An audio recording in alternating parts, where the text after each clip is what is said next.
Hello, can you hear me? Hello? Hey, Can you hear me? yeah, can you hear me? You sure? Great. All right, then that's not bad. Now, the thing is, I'll send you a picture and then have a look at this. Okay. And then this is going to get you shocked. Yeah? Okay. We've heard these great things about the Roman Empire. Now, the Roman Empire was supposed to be in Europe, in Italy, starting from there.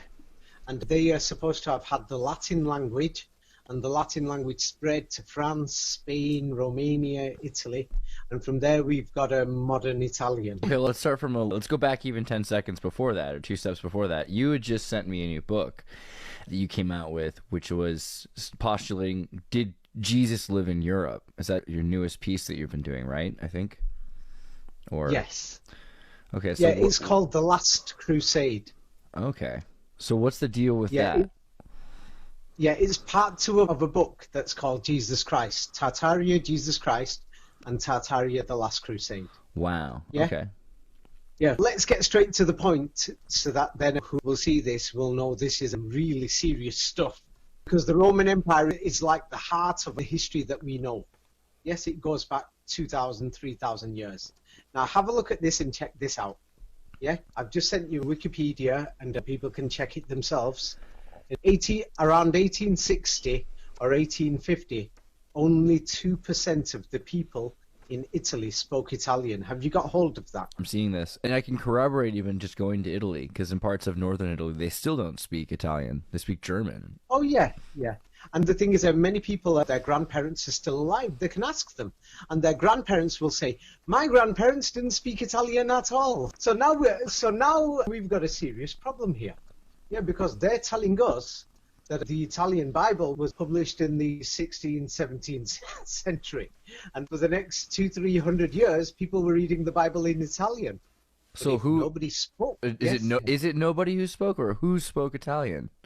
Is it some small part of Italy? The 2% who spoke it, I'll give you an example now, are the people who are in government and who went to the government schools. Like, for example, in America, you've got the CIA training schools. Yes? Yeah. So it's actually less than 2%. Have you got hold of the picture? So now we've got a problem now. What about the Bible? In Italian, it's been around since the 16th, 17th century, and now nobody could read this. And now what's even worse, yeah, you can go throughout Europe, they're going to say the Renaissance started in Italy. Now, look at the picture I've just sent you. This is from a library called the Girolamo Library in Italy. And you can see thousands of books there. Yeah, in fact, they tell you that millions of books were printed throughout the Renaissance and after that in the next 2-3 centuries. Yes. So who were they printing these books for if nobody could speak Italian? You've got this picture of Pius here. Is it suggesting that they created this language in the 1600s, or what's the idea? Now, the thing is, before creating it, I'm going to give you an example now. Okay. Imagine right now, I come to the United States and I'm printing, not now. Imagine if I tell everybody that I'm in England for the last few centuries, people spoke a language here called the Antarctic language. And then I say there was a Renaissance and millions of books were made in the Antarctic language and Bibles were written and the Vatican's over here and it's in the Antarctic language in England. And then you suddenly find out nobody could speak this language until the last 50, 100 years. Then it means that history's a lie. That's the problem we've got. So it's interesting also because we studied recently Etruscan and found there's new neural net math programs that are trying to take apart the symbols and figure out for the first time in centuries what Etruscan really sounded like. And there's a suggestion it sounds like Latin backwards, and that Latin itself might be like a mirror. What is Latin backwards? We'll go through that in a minute. Now that is very important. What is Latin backwards? Yes. The thing is, I went through many manuscripts of Latin backwards. Now, for example, they turn around and say that the output of the printing press was 20 million volumes and was going up in the 16th century to between 150 to 200 million copies. Renaissance printing. But now we've got nobody speaks Italian. So we're talking about the Renaissance, 15th, 16th century here. So that's the first. Now let's dig a bit even deeper. Now I'm sending you more information. People can check this. In the year 1800, around the year 1800, only 10% of the people could speak French in France. Only 10%. What do they speak in France? Now the thing is, so when you ask them what did they speak, they're just going to give you a bogus history and saying they were speaking that, blah, blah, blah. So now the problem we've got is, what about these French books that they were printing? For example, there is the Olivetan Bible, not the Olivetan Bible, the French Bible. I'm not sure when it was first made, in the 15th or 14th century. Yeah, and things like that. Yeah, so we've got a problem. We've got nobody speaking French. They say 10%, yeah, but those 10% spoke it reasonably. Il dit 10%, comme ça, il parle français, mais c'est pas beaucoup, c'est un peu. So I know what is reasonable French. So so officially 10% of the people spoke it reasonably and 90% did speak it. They just knew a few basic words, and because the French language was related to some of the other local languages, but 50% of the people basically couldn't speak any French at all, blah, blah, blah. So we've got a problem. And they say maximum 15% spoke it, but they were like the state agents and people who were going to the church control schools. So we've got these serious problems now. What about all these Renaissance, thousands and thousands of books that you're going to go to in Paris? You'll go to the museums and the National Library, Bibliothèque Nationale, or whatever they call it. So who are they printing these books for? Ghosts? And the amount of books they've got, are they all forgeries? Is that a problem now? Now, if they didn't speak French in France, and French is a Latin language, and they didn't speak Italian in Italy, and that's a Latin language, the two main centers of the Roman Empire, then what about the Roman Empire? So what about the Latin language? It's the 1600s. So we've got Chinese printing presses, and we have examples of other copies before the Gutenberg printing press. Are they the Chinese printing press is a totally different story. Yeah, let's focus on let's go back to that question that you asked me about Latin backwards. What did you say? Yeah, is it Etruscan? Because the Etruscan language, it looks like it's backwards. So now the thing is, I will send you. Have you received the pictures that I've already sent? Yeah. Have you seen them? Yeah. So now I'll give you an example of what Latin looks like backwards. Yes. Now the thing is, I started having a look, and Latin backwards was even used in Argentina in the early 20th century and throughout Latin America and many places in Europe, until when people went to school. Do you know that most people didn't speak French, for example, or Italian until they went to school after the 20th century? Yes. So they didn't even speak it. So now I'll give you an example. You can compare this yourself of Latin backwards. I'll give you an example of a postcard that's from Latin America, yes, Latin America in the earlier 20th century. So they had to write normal Latin, like we write English and French and Spanish today. They had to write that for the postal service, the official postal service in South America. Yes, but on the actual postcard itself, they wrote Latin backwards. Yeah, it's because that's how the normal people wrote it in Europe. Yes, until the people in power changed everything.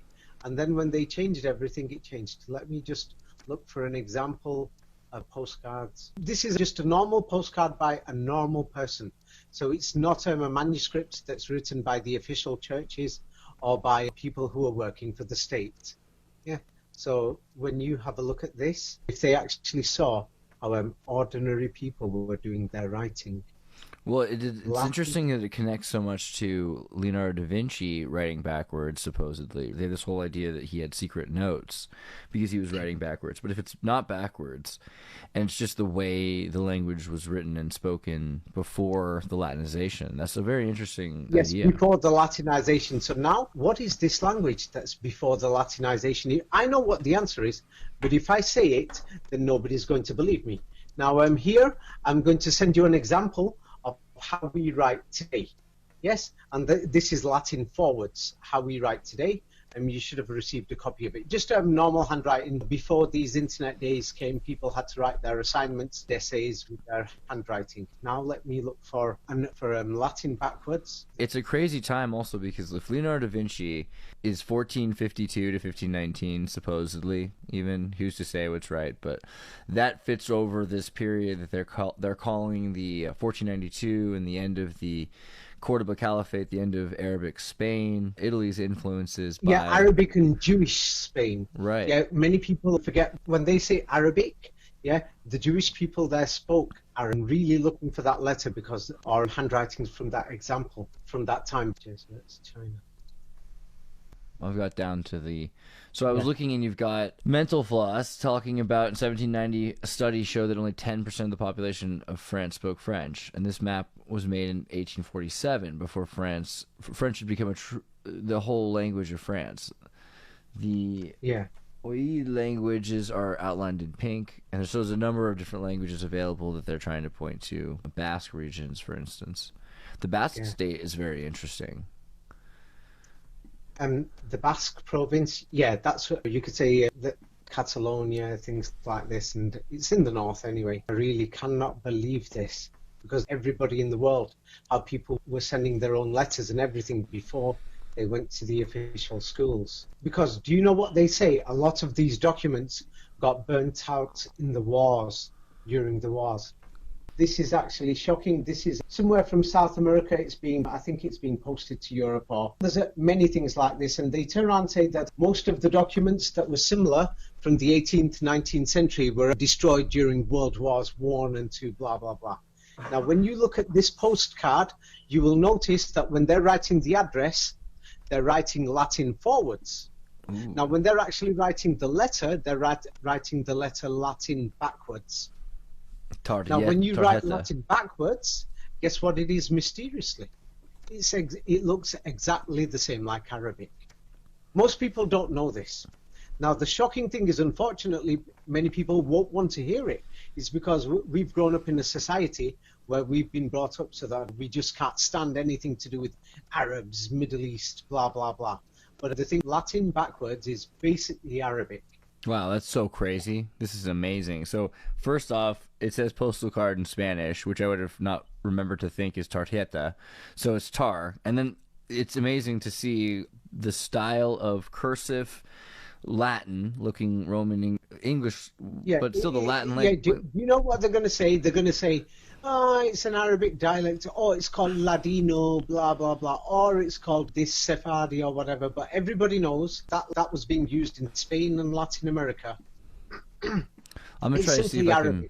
I'm going to try to flip the image here on my side and see what it looks like. It's simply Arabic. Yeah, I can guarantee that. Wow. Yes, I've had a look at the alphabet myself and other things. And just to confirm it, and what to make it even worse, what I couldn't believe, is this. Now, let me show you some more details, which is very scary. Yes? Now, this is going to totally scare you. Yes? The thing is, we're talking about, now let's speak about the Jewish people. 100, 200 years ago, they were called the children of Israel. The Jewish people, when somebody says the Jewish people, there was 12 tribes, which is known. So if somebody says European people, this means Russians. No, Europe's got Germans as well, French, Dutch people, English people, Italian, Greek. Yes, the children of Israel have got many tribes. Now have a look at this. I've just sent you this. Now, Spain, especially Spain, and most of the Jews in the world, more than 90% of the Jews, yes, until the 20th century, spoke Arabic all over the world. I've just given you an example. Right. Yeah. Have you received it? I'm seeing medieval Jews spoke Arabic. They were writing in Arabic. It was basically their language was Arabic. I'm seeing the Muse, JHU, education, all these different educational sites, Smithsonian Associates. Yeah, there's so many. Yeah, I'll send you the New York Times. Then I'll send you more. Well cited. Yes. If people are not satisfied, here's from California, New York Times. But hopefully also people could just know, because you look into Spain, Maimonides, in America with Maimonides University in New York, named after the Spanish Jewish philosopher and doctor who ran the Cordoba Caliphate in Spain. Now we've got a problem, because if the Jewish people are speaking, Arabic, the local language, for at least 1.5 to 2,000 years, If Jesus Christ lived 1,000 years ago or 2,000 years ago, and he came for his brothers, what language were his brothers speaking? So a lot of them were speaking Arabic. There's also this... No, 90%, more than 90%, the majority. But how different? So we make these subtle differences between Aramaic and Arabic. They try to say it's such a different thing. Okay, before right? we go on to Aramaic, yeah, okay, I'll go to Aramaic now very quickly, then you will practically get the message. Okay. Yes, because people don't know what Aramaic is. When you turn around and say, you know what, if you turn around and say, what's his name? Who's that rap star? Snoop Doggy Dogg. What language does he speak?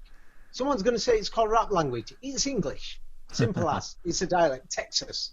It's English. Simple as. New York, Brooklyn, the boys, how they speaking. It's English. So now what is Aramaic? Yeah, I've sent it you. This is from the Times of, and it's from JSTOR, university websites, everything. And here it tells you during the Middle Ages. Yes, the Middle Ages started after the birth of Christ.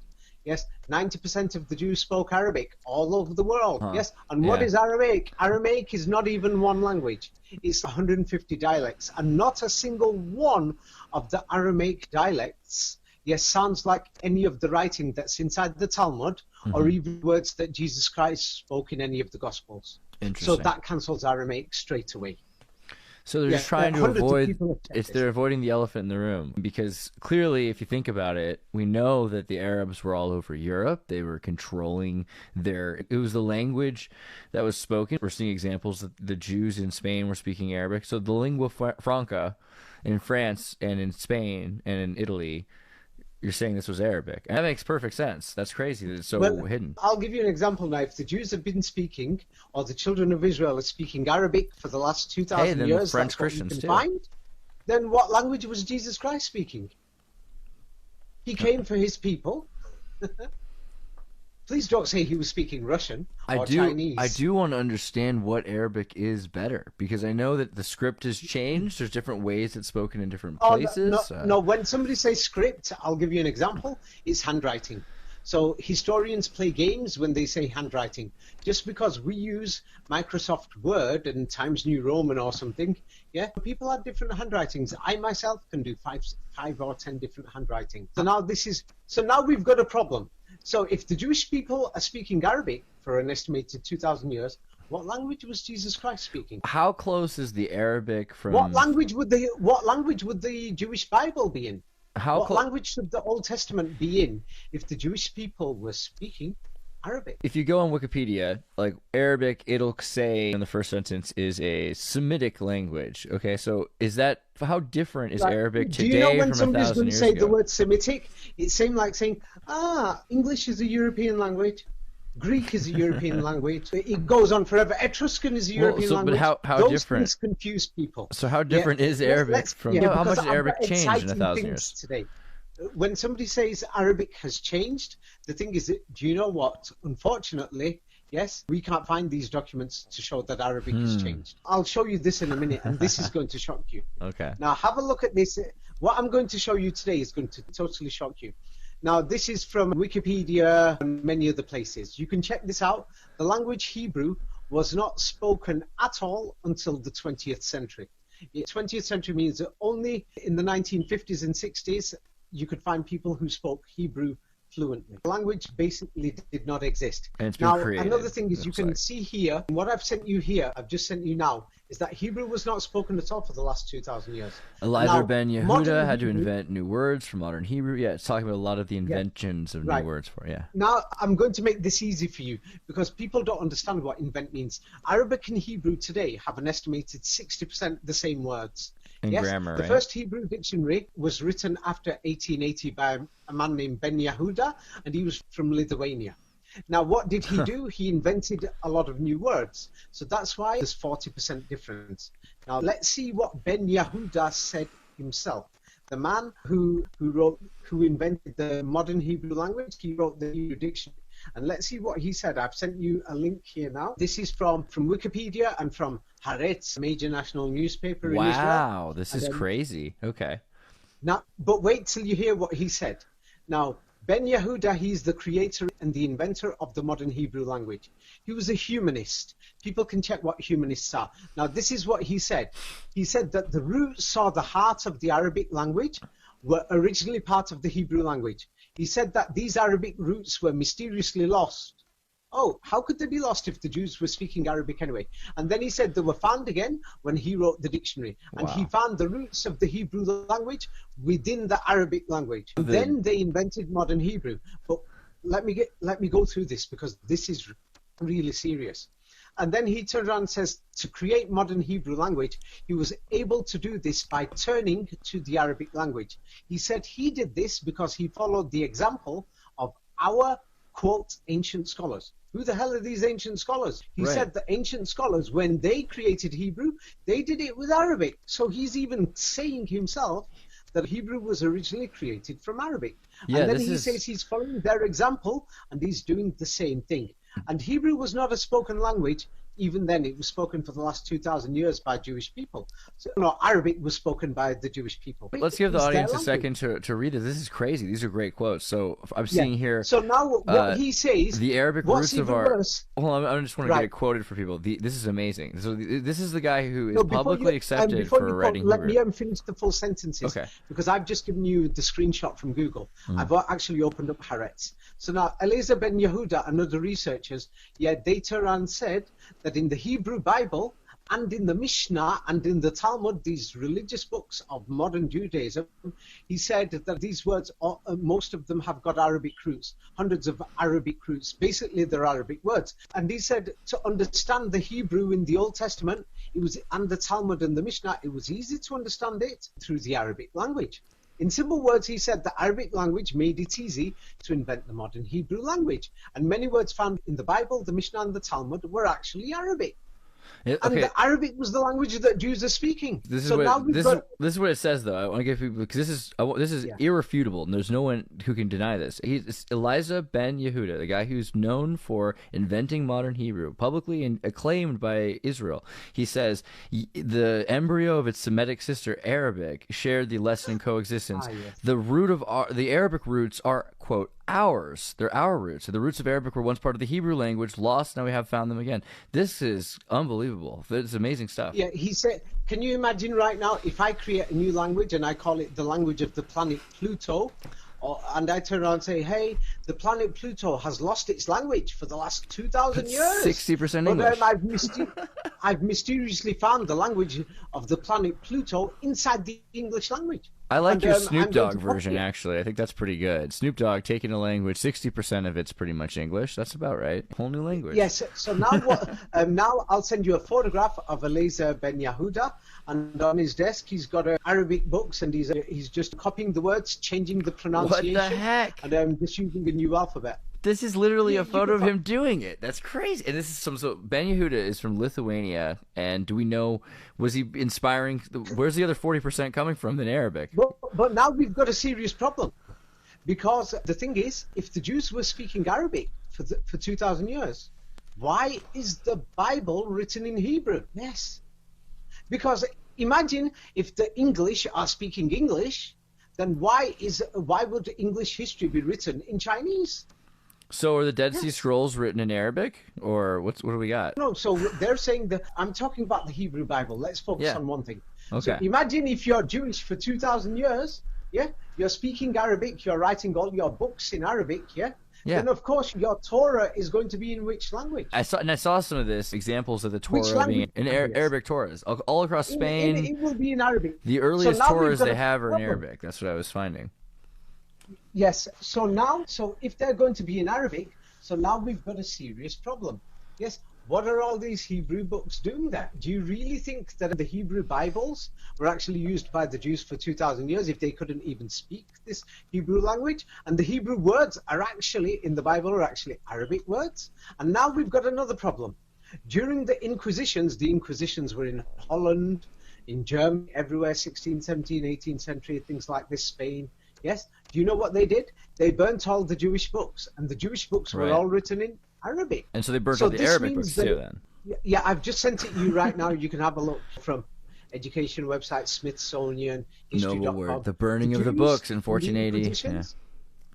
Yeah, their books were in Arabic, and their books were burnt. God. So this means the original Hebrew Bibles were in Arabic and they were burnt. And then the people who burnt them was the Vatican. And the Vatican replaced it, yes, with Hebrew. And what is Hebrew? It's just a mixture of Arabic words. So the Old Testament is actually Hebrew. And now let me show you what's even worse. There's so much information. It's actually so crazy. The thing is to actually present it to people, for people to see it. Yeah, it would have been difficult. But today, I'm actually prepared.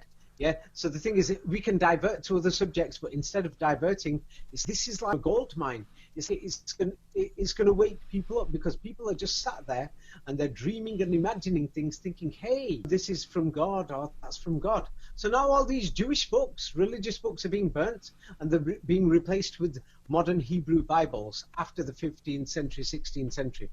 And believe it or not, that's when these Hebrew Bibles and Mishnahs and Talmuds were mysteriously published. And the Jews couldn't even speak this Hebrew language until the 20th century. The majority spoke Arabic until the 18th century. A few spoke Yiddish here and there under the dialects. So now the thing is, Hebrew has mysteriously got all these Arabic words. But then they changed these Arabic words and gave them new meanings, and everything changed the meanings. So now they've changed the meanings, so that's even worse. So now another thing is, here is, you can have a look what the actual Bible is. Most people don't know. Now the Bible, actually, most of the words, whoever wrote the Bible, yes, actually wrote down all these Arabic words. Same like Eliezer ben Yehuda, who wrote a dictionary to compile the entire Hebrew language for that time, when they were creating the modern Hebrew language. So he basically went through almost all the words in the Hebrew Bible and the Mishnah and the Torah, him and his committee. Yes, they went through all the words and they said these words are Arabic. But now the worst thing is, anybody who reads that, yeah, who's an expert in Arabic, will say, whoever wrote this wrote it as if they had very bad knowledge of Arabic. That basically somebody, you could say, from China or Japan or South Korea, who studied English for a year, and then they're trying to write the Bible in Korean, translating it. Wow. Or trying to do something like that. So now we've got a problem. The thing is, yeah, it's like Japan. This Bible cannot be the book of the Jewish people. All your Bibles belong to us. Yeah. But now we've got a problem. If the Jewish people were speaking Arabic, yeah, Jesus Christ must have spoken Arabic. This is such a serious thing that many people have not considered. Now, up to a you fashion. think that's all? Okay, I thought that was all. So now imagine if there was a guy called Jesus Christ. If Jesus Christ really existed, and if he was Jewish, or Yeshua, yes, whatever we call him, and if he did speak Arabic, and if there was this kingdom of God, many people are saying there was a kingdom of God for 1,000 years. And if the European people followed Jesus Christ, and if Jesus Christ spoke Arabic, then do you know what we will find? This means that we should find Arabic writing all over Europe, everywhere. Okay, let's have a look. Now, the most common thing, the first thing that everybody's going to imagine or look for is, I'll ask you a simple question. Let's see how you will respond. If I am looking for Japanese coins, I'll give you 3 countries. Tell me which country I will find the most Japanese coins today. Am I going to find them in Zimbabwe, Argentina, or in Japan? Maybe Japan.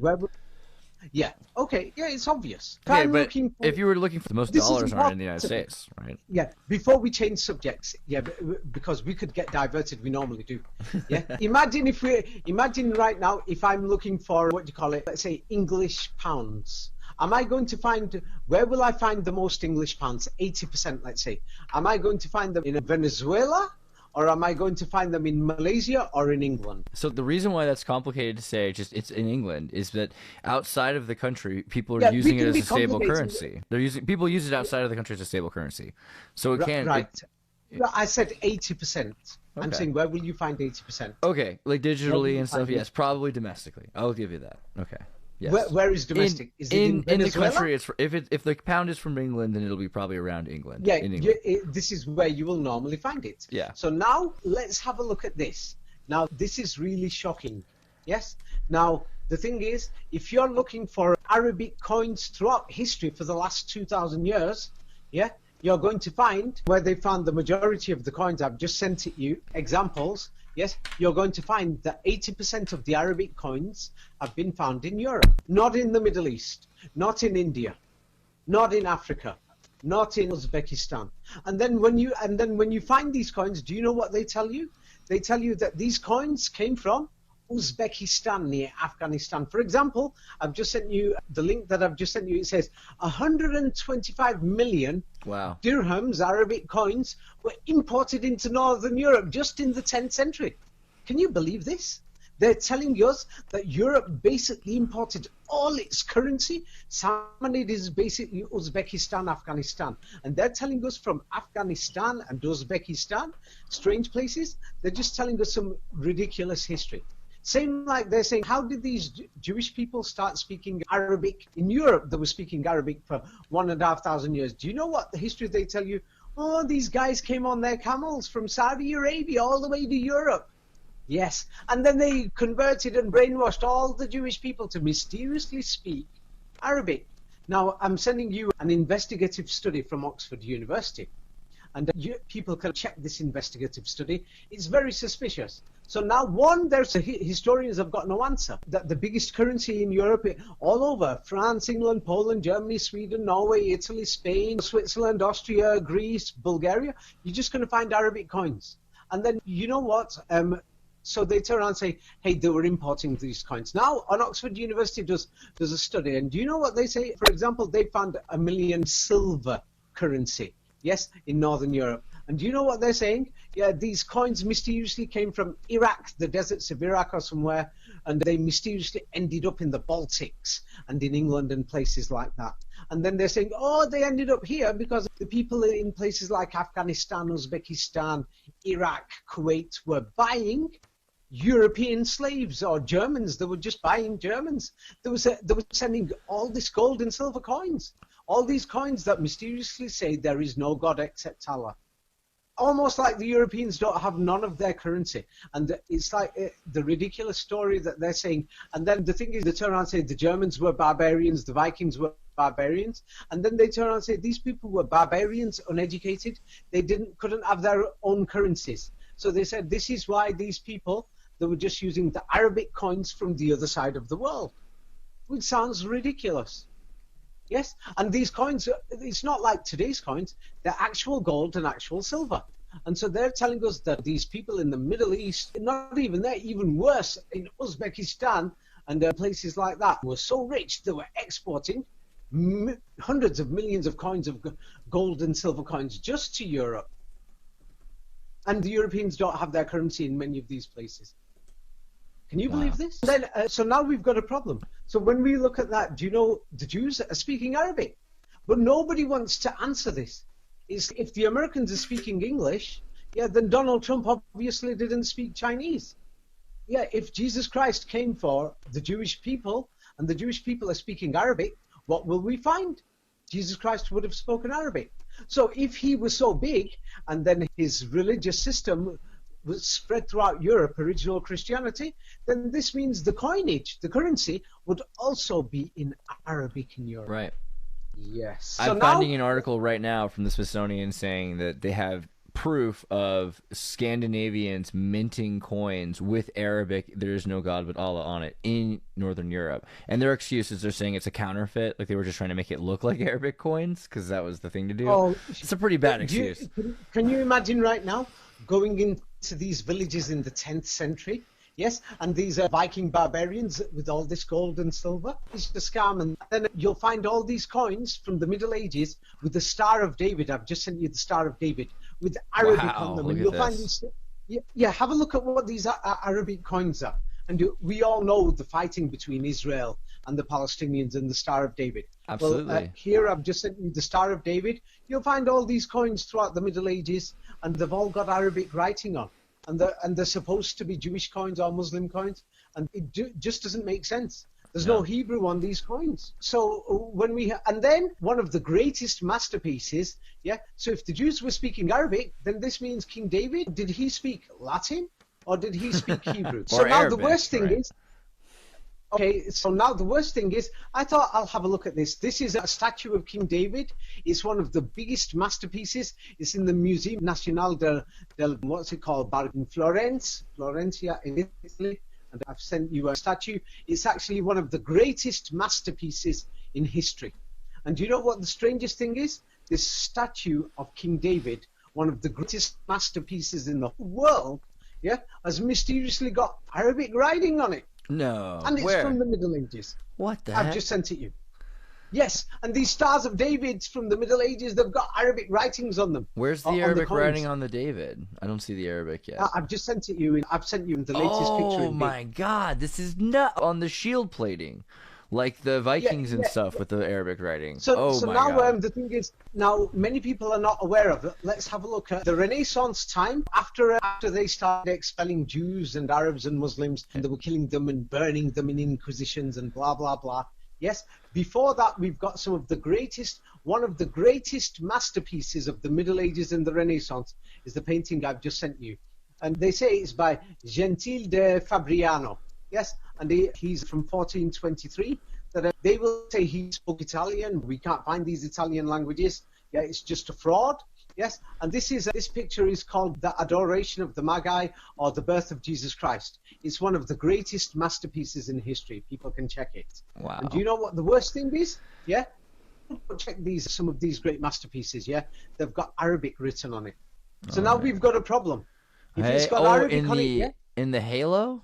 Oh man. Yes. There's yes. a halo with Arabic now on. Oh, and then is this Mary and Joseph with Arabic halos? Are they suggesting that they're Arabs?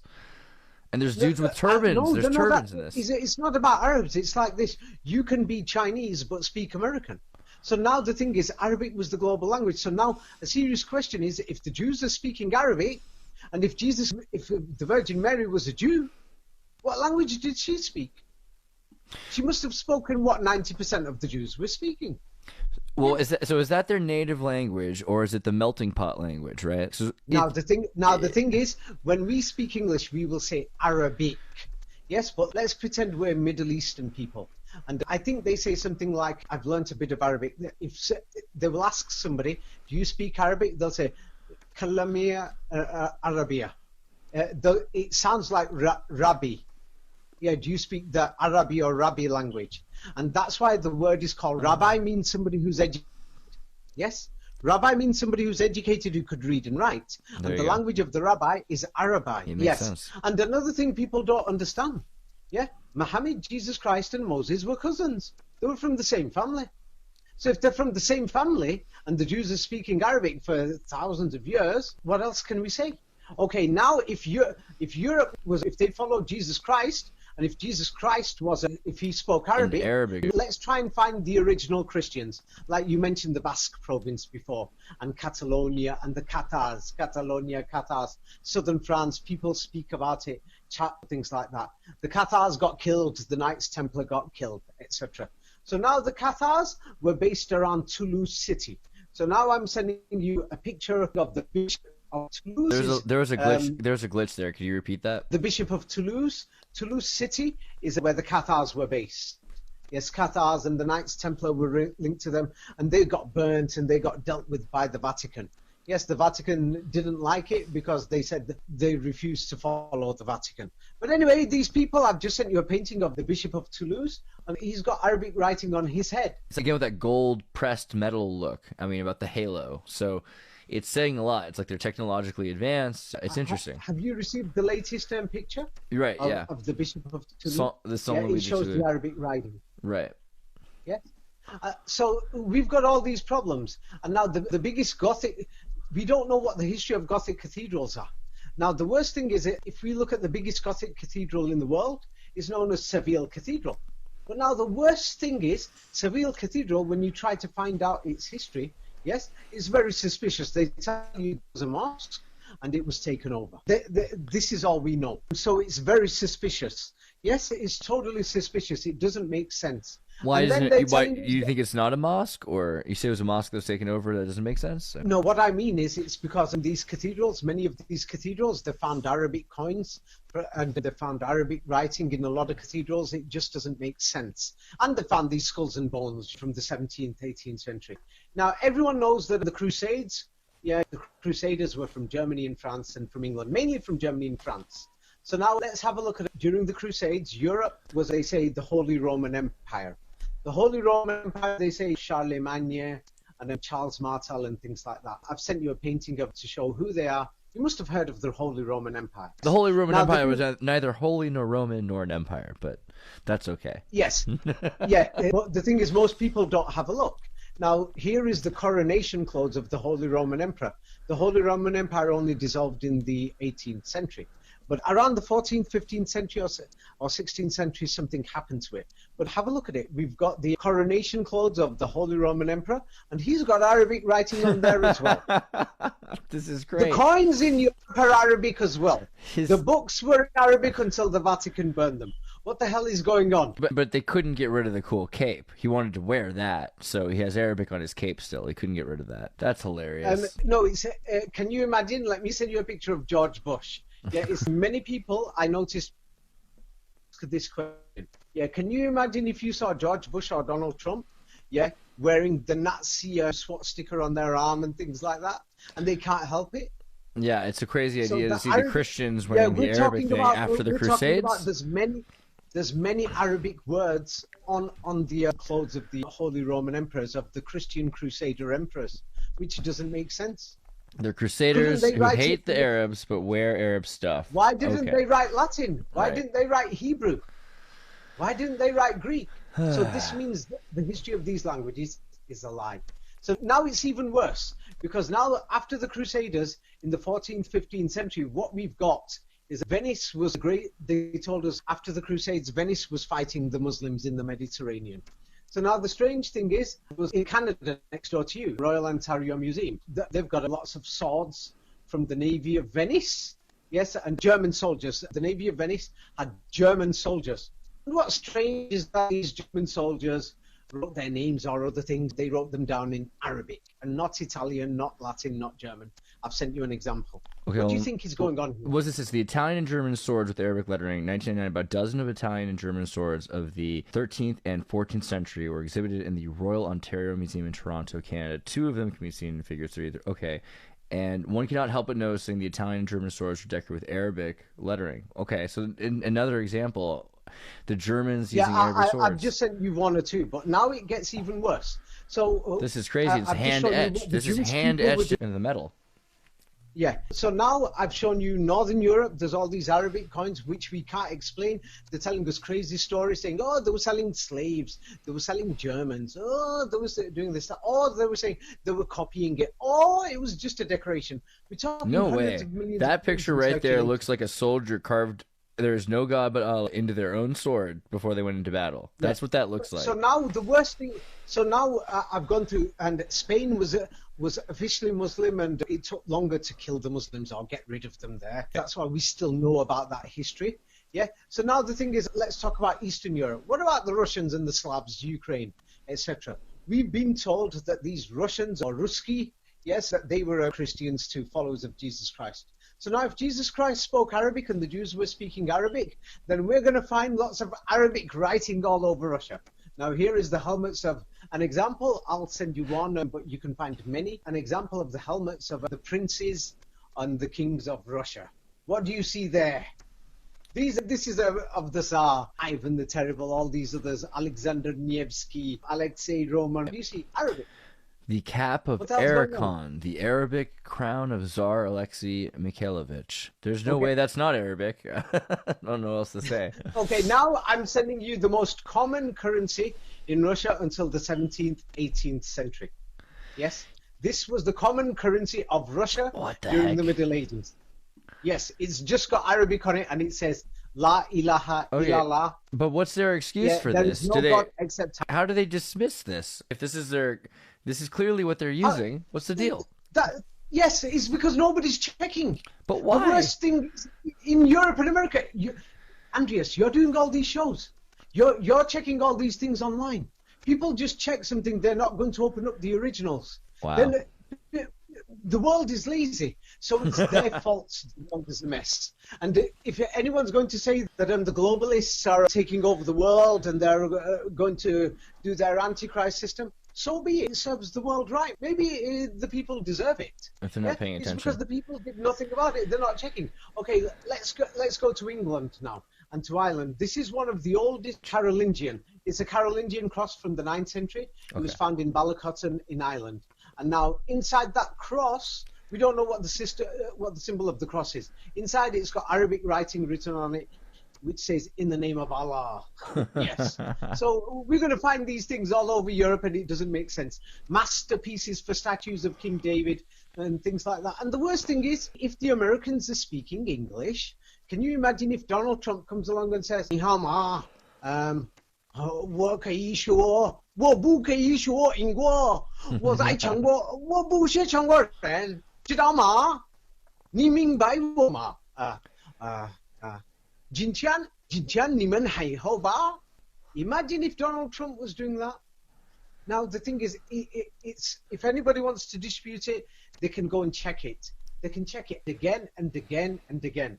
Yes, throughout up until the 18th century, 90% of Jewish people, we're talking in Brazil, Mexico, India, Iran, Russia, Spain, France, Italy, Greece, Turkey, wherever, 90% of the Jewish people around the world are speaking Arabic. This calls into question also this about 2,000 years. Is this cross then, is it an Arabic symbol using a crucifix that for some other meaning, or do they have a different story?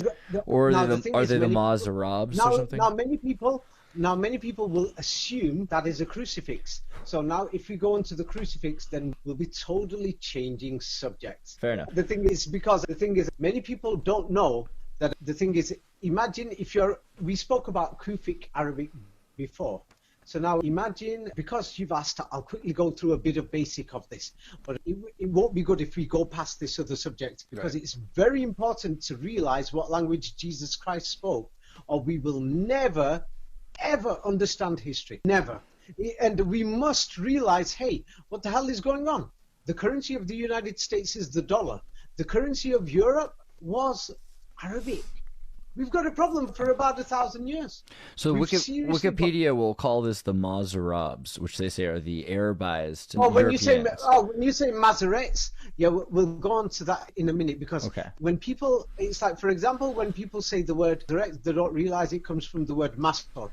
Now, the word Masor in modern Hebrew, they made it from Arabic. Yes, they will say Mizraim. Yes, Mizraim or Misr or Masor actually just means ancient Egypt. Yes, the dialects of ancient Egypt, Masor, the ancient Egypt. Yes, so that's a totally different story. We could be totally lost and distracted. So now, what I'm going to send you now is, here is a picture from around the 1350s, this Arabic writing, it's Kufic, and this is from Spain, Seville city. Now, the thing is, on there, it's got some Arabic there. I've forgotten what it says, but have a look at that Arabic carefully. Can you see it? Right, yeah, the digital-looking QR code like Kufic. So now in the digital format, Cubic. What many people don't know, in the Kufic format, this will surprise you. Yes, this is the symbol for Allah in one of the main digital formats. Have you got hold of it, and what does that look like to you? Absolutely, very similar. You've got the same pattern. Actually, similar gestalt. I've sent you another picture at the bottom. What can you see? Oh, there's a cross in a sort of W. So now the thing is, even let's say that God existed before the crucifixion. So what the thing is, Arabic existed before, yes, even before Jesus Christ or before the Jews were speaking it. So now we've got a problem. When you see the symbol for Allah, there's 3 points, and now have a look at the crucifixion here. Yes, most paintings of the crucifixion, what do you see? One cross is taller. Right. Yes, and there's 2 of the crosses. What can you see? It's the symbol for Allah. Wow. 3, and that's where they got the idea for the Trinity. 3 points. And now at the top, why there is a cross at the top? It looks like a cross. It's because it's not a cross. It's because that's to show the symbol of Allah in that style of writing. It was just a design. So what happened is these people took advantage of it. Yes, the people who wrote these Hebrew Bibles. And at first, people are going to turn around and say, what is David talking about here? I'll make this a bit simple now. Half the world, up to half the world, the media will deny it. But if you travel around the world, maybe more than half the world, do not believe the official story, what the newspapers and politicians have said about September the 11th. That's a fact. Now, maybe in the future, people will believe it. Is because they're going to school and they're just being told this is the official story. These 2 airplanes hit it, and it was people from the deserts of the Middle East. That's what they're told. But we know that our generation that's still alive, more than half the world genuinely does not believe it. They don't believe it at all. So now the thing is, the official story of the crucifixion is written in the official documents of the Vatican. They are the official people. Yes. They're the official people, and they wrote their Bibles of the New Testaments in Greek. Yes. And then they wrote it in Greek, and then Jesus Christ is supposedly saying Eli Lama instead of Allah, Allah Lama. Now, the Alpha and the Omega spells the word Alpha and Omega. When you put them together, it writes the word Allah. Yes, let me send examples. Many people don't know this. Do you know about the Alpha and Omega? It writes down the word Allah. Do you know this, or you don't know? I don't know. I'll send you. To show me. You mean in Right, Greek? I'll The way that the Greek looks Arabic when it's put together? I'm sending you the information to make it simple. It's more to do with the mathematics. Now, I've sent you the book of Isaiah and Revelation. It turns around and says God is the first and the last. The first number is 1, the last number is 9, then you go back to 0. So God is number 1 and number 9. God is the Alpha and the Omega. God is the beginning and the end. So this is what they simply say. And then we've got the Roman Empire. They wrote the Alpha and the Omega. They wrote it down in 2 different versions. Now, in one of the, I'll go through the first version first, the main version. Here is the Alpha and the Omega, and it's common. People have seen this all over the world. Yeah, I've sent you a picture of it. Have you received it? On how the Romans did the it? Chiros Yes. with the Alpha and the Omega in the Kairos. Yes. Yes. So now anybody can open up Wikipedia or anywhere, and they can have a look at the standard design for the Alpha and the Omega and just compare it to the standard Arabic alphabet writing for the word symbol for Allah. Whoa. What do you see? There you go. It's kind of like a W looking thing, and it's, yeah. It's exactly the same, just different handwritings. Right. Yes. Yeah, and because it says the Alpha and the Omega is God, is the symbol of God. Yes, the Romans are using it, and the Muslims are using it. And the Romans, yes, and the Holy Romans, all we can find is Arabic coins. We can't even find this Italian language until 100 years ago. So it means they're telling us lies about this history. We've got serious problems there. Wow. Yes? So, and then and they're telling us Jesus Christ spoke Hebrew or Aramaic. We can't seem to find Jewish people if they ever spoke Hebrew. And then, oh yeah, the church that's giving out the Hebrew Bibles burnt all the Arabic ones the Jews were using. Can you imagine I come to the United States and pretend I'm called Mr. China? I come and burn all the books, and then I replace them all with my books, and they are all written in Chinese. Can you imagine this? It's a crazy thing. Their holy books, the Torah, to burn their Torahs and replace them it's a pretty serious thing. But so now these Old Testaments that we've got, how can we believe them?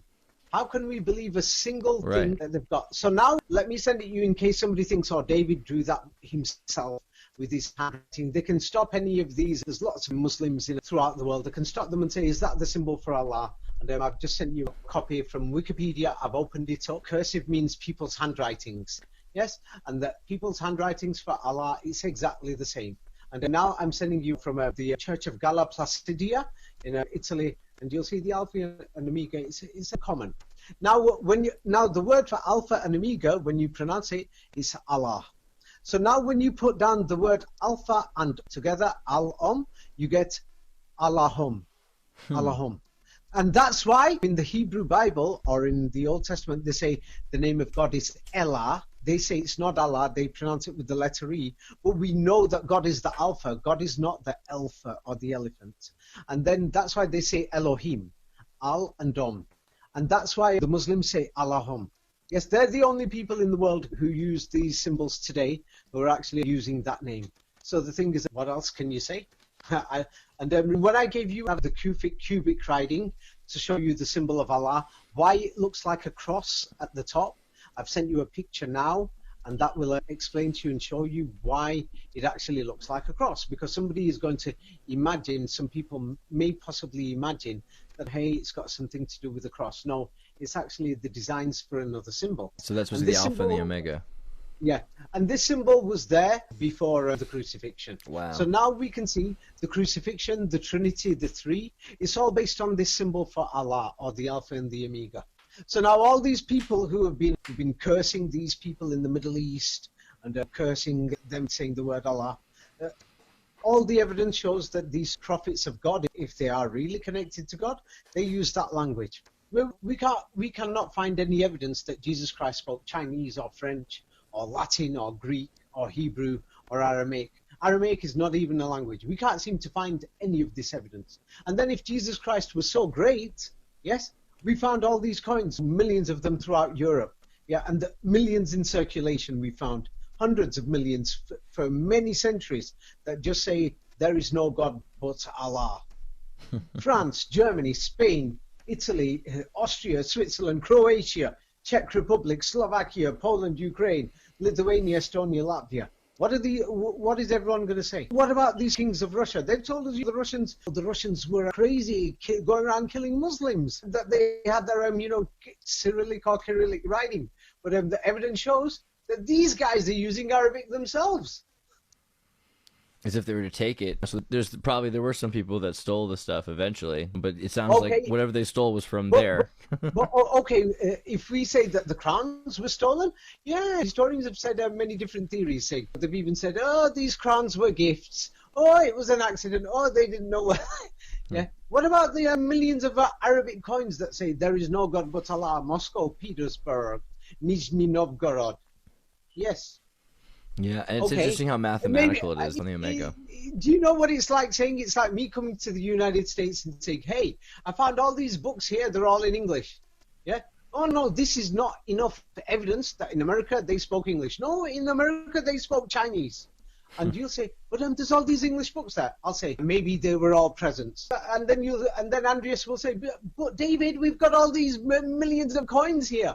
Yes? This is what I'll say, maybe the people did decorations or it was a mistake. And then you say, David, and we've got we've got all these swords here and everything else. Okay, now I'm going to show you some other things, and it's even worse.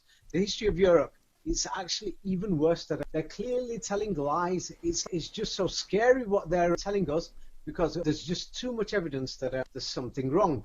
Yes. Now I said, let's go to Russia's two main museums where they've got thousands of coins, swords, thousands of things, yes, relics for their history, for their country. Yes, let's look at the Kremlin Museum and Alexandrovskaya Museum, yes, and the Kolomenskoye complex. Now this is from the words of Professor Anatoly Fomenko, who is from Moscow State University, the #1 university in Russia. And do you know what he's quoted here? He said, in the museum we can't find anything that doesn't seem to have Arabic writing.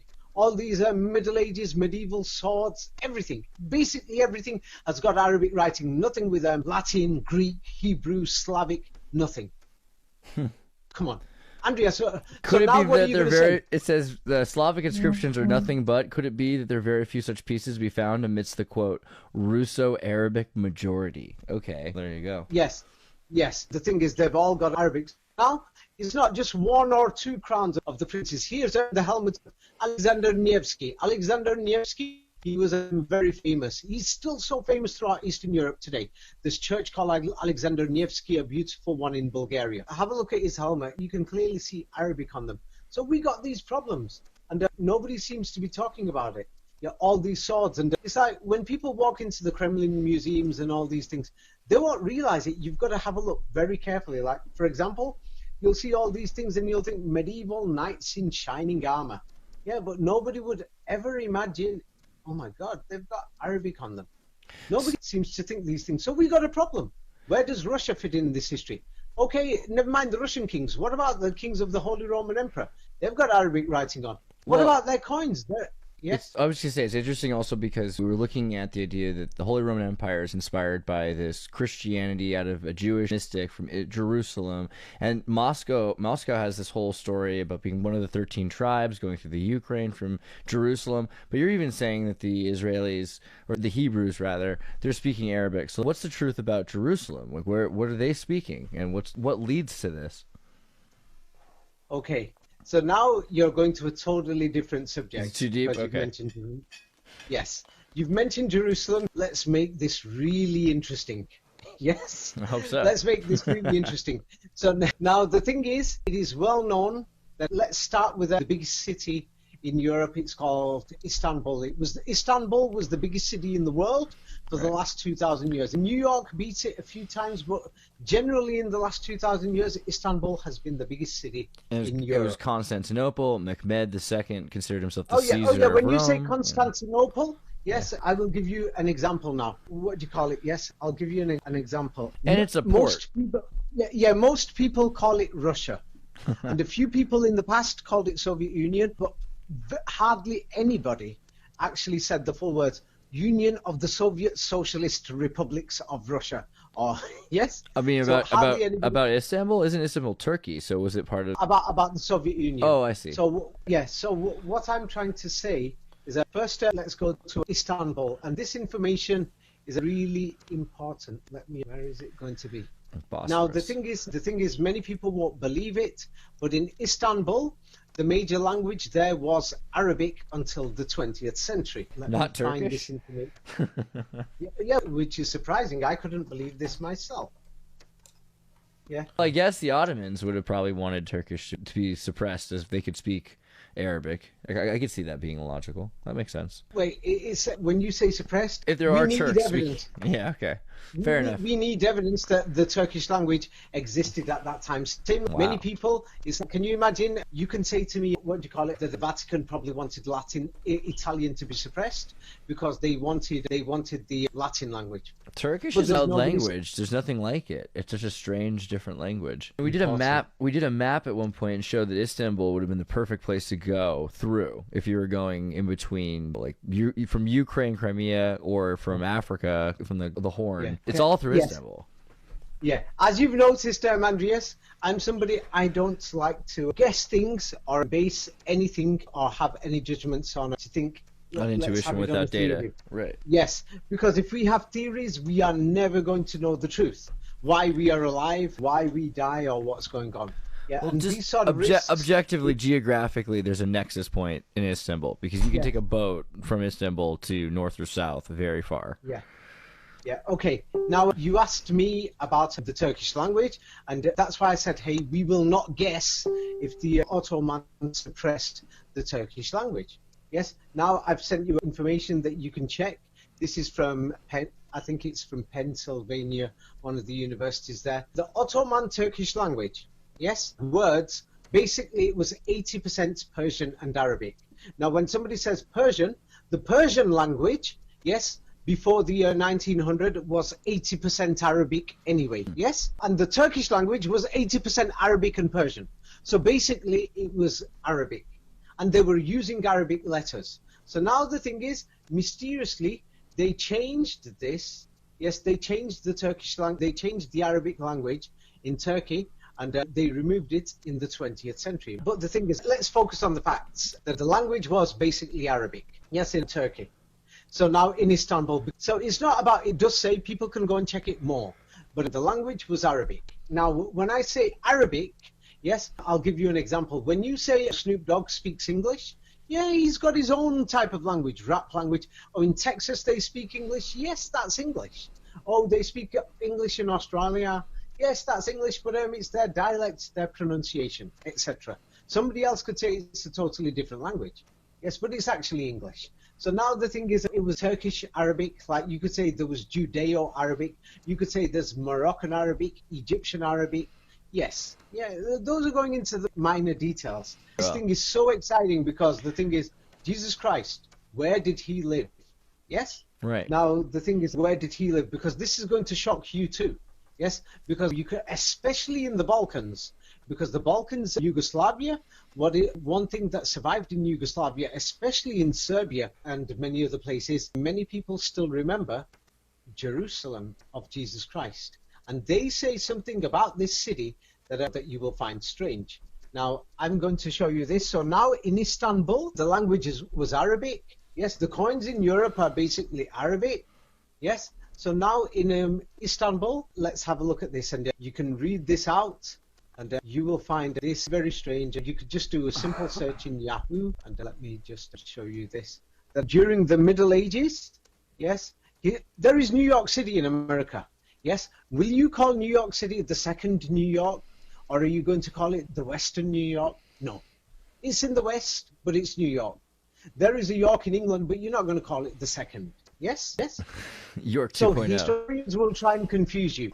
But check this out. I've sent you a link. You can read this about Jerusalem. Pilgrimage Where was in the Byzantine the Empire. Jerusalem of Jesus Christ? Constantinople, known as the New Jerusalem. St. Simeon the Stylite, Jerusalem, namely Constantinople. The biblical Jerusalem is identified with medieval Constantinople. Constantinople, Jerusalem, the expected place of the second coming. Okay. Expected? Yes. And what were people doing at that time? This is exactly how it was described by medieval pilgrims that were journeying to Pilgrimage. Constantinople. People are going there. Right. Because this is the place where Jesus Christ, they're expecting him to come here. Oh, their own Mecca Yes. in Turkey. All right. And wait, how long is the Middle Ages? 1,000 years. Wait a minute, they're waiting for Jesus Christ to come to Istanbul, and Istanbul was known as Jerusalem. It was never called Constantinople. That's a scam as well. You'll soon find out. Yes. So now we've got a problem. But this is why, yes, people are sat there, they're believing these Greek Gospels. Jesus Christ didn't speak Greek. Yeah. Jesus Christ must have spoken the language that all his people were speaking. And they were speaking Arabic. And Istanbul, this is why it was important that I showed you. Istanbul, the language was Arabic. And Jesus Christ, if people were going through during the Middle Ages, it sounds crazy at first. Yes? During the Middle Ages for 1,000 years, Istanbul, to the people of Europe, was called Jerusalem. I've sent you from Yahoo search. Have you found it? Constantinople. Right. History, Constantinople was What was perceived as a holy city, the second Jerusalem. Though I keep saying second, like New York, you were saying. The expected place of the second coming. This is exactly how it was described by the medieval pilgrims who moved in this city from one shrine to another, as in a spatial icon whose sacred meaning was much more important than its architectural and archaeological realities. Okay, so then if they're saying the second coming's happening here and this is the new Jerusalem, are they saying that there's an older Jerusalem somewhere else, and why are they not there? Historians just saying new. So historians are going to say, Jesus Christ spoke Hebrew or Aramaic. Yeah, when historians say something, normally you find it to be a lie. So now we've got a serious problem. Yes, we've got a serious problem. Istanbul was called Jerusalem for 1,000 years. That even people, because in the Balkans, they weren't as modernized as in Western Europe, yeah, for the last 100 years. So many people in the Balkans still remember this. Yes, we've got this problem. Many people, and not only that, what's even worse, yes, what's even worse about this Jerusalem thing, let me just show you. You will find this very strange. Yes, yes, the Crusades happened 1,000 years after Jesus Christ died. Yes? Can you imagine that? Imagine 1,000 years after Adolf Hitler is dead, people start the Second World War 1,000 years later. That would sound stupid. So now Jesus Christ has just died, and 1,000 years later, the people start crusades.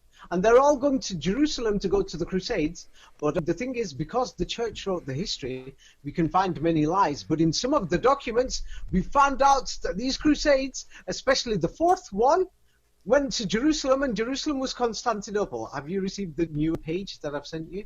Yeah, Fourth Crusade. 1095 to 1216. Wow. The target ended up being in Jerusalem, in Constantinople. Have you seen it? Yeah. Yeah. Yes, and why was it 1,000 years? I'm seeing Why was it 1,000? Sorry, I was gonna say I've seen on Kiora is also confirming the number of people saying yes that they were modeling themselves on being Jerusalem. Some people called themselves Jerusalemites entirely. This idea the New Jerusalem targeted Constantinople. This is all the war. This is the religious war between Christians and Muslims. Jerusalem. Nobody called it New Jerusalem. Oh, they're saying that they called themselves Jerusalemites. So they wouldn't call themselves Nova Jerusalem. Imagine right now, yes, if you went to Turkey, the Turkish people today in Constantinople or Istanbul, they don't call it America, they say America. The Americans don't call it America, the Americans call it America. Yes? So the people of Europe, the Germans, the French, the Russians, they didn't call it the new or second Jerusalem. Right. Yes? They called it Jerusalem. They said this is the city that Jesus Christ lived, he died, and he's coming back here. This is Jerusalem to them. Wow. You understand? Yeah. Now, historians can turn around and say, this is the old one, this is the new one. I don't care what historians say. Yeah? It's the historians 1,000 years later are going to say this, yes. Why should we care what a historian's going to say? We should care what the people said. Right. This is what they believe then. Yeah, historians can turn around and call it America in Turkey. But the people called it, inside America, they call it America. Yes? You understand? Yeah. In Mexico, they call it Estados Unidos. Historians 1,000 years later can say what they want. I don't care what Mexican historians say. And say Estados Unidos. You understand? It's because the people in America called it America. Yes. So now the people of Europe, they called it Jerusalem. Yes, this was Jerusalem.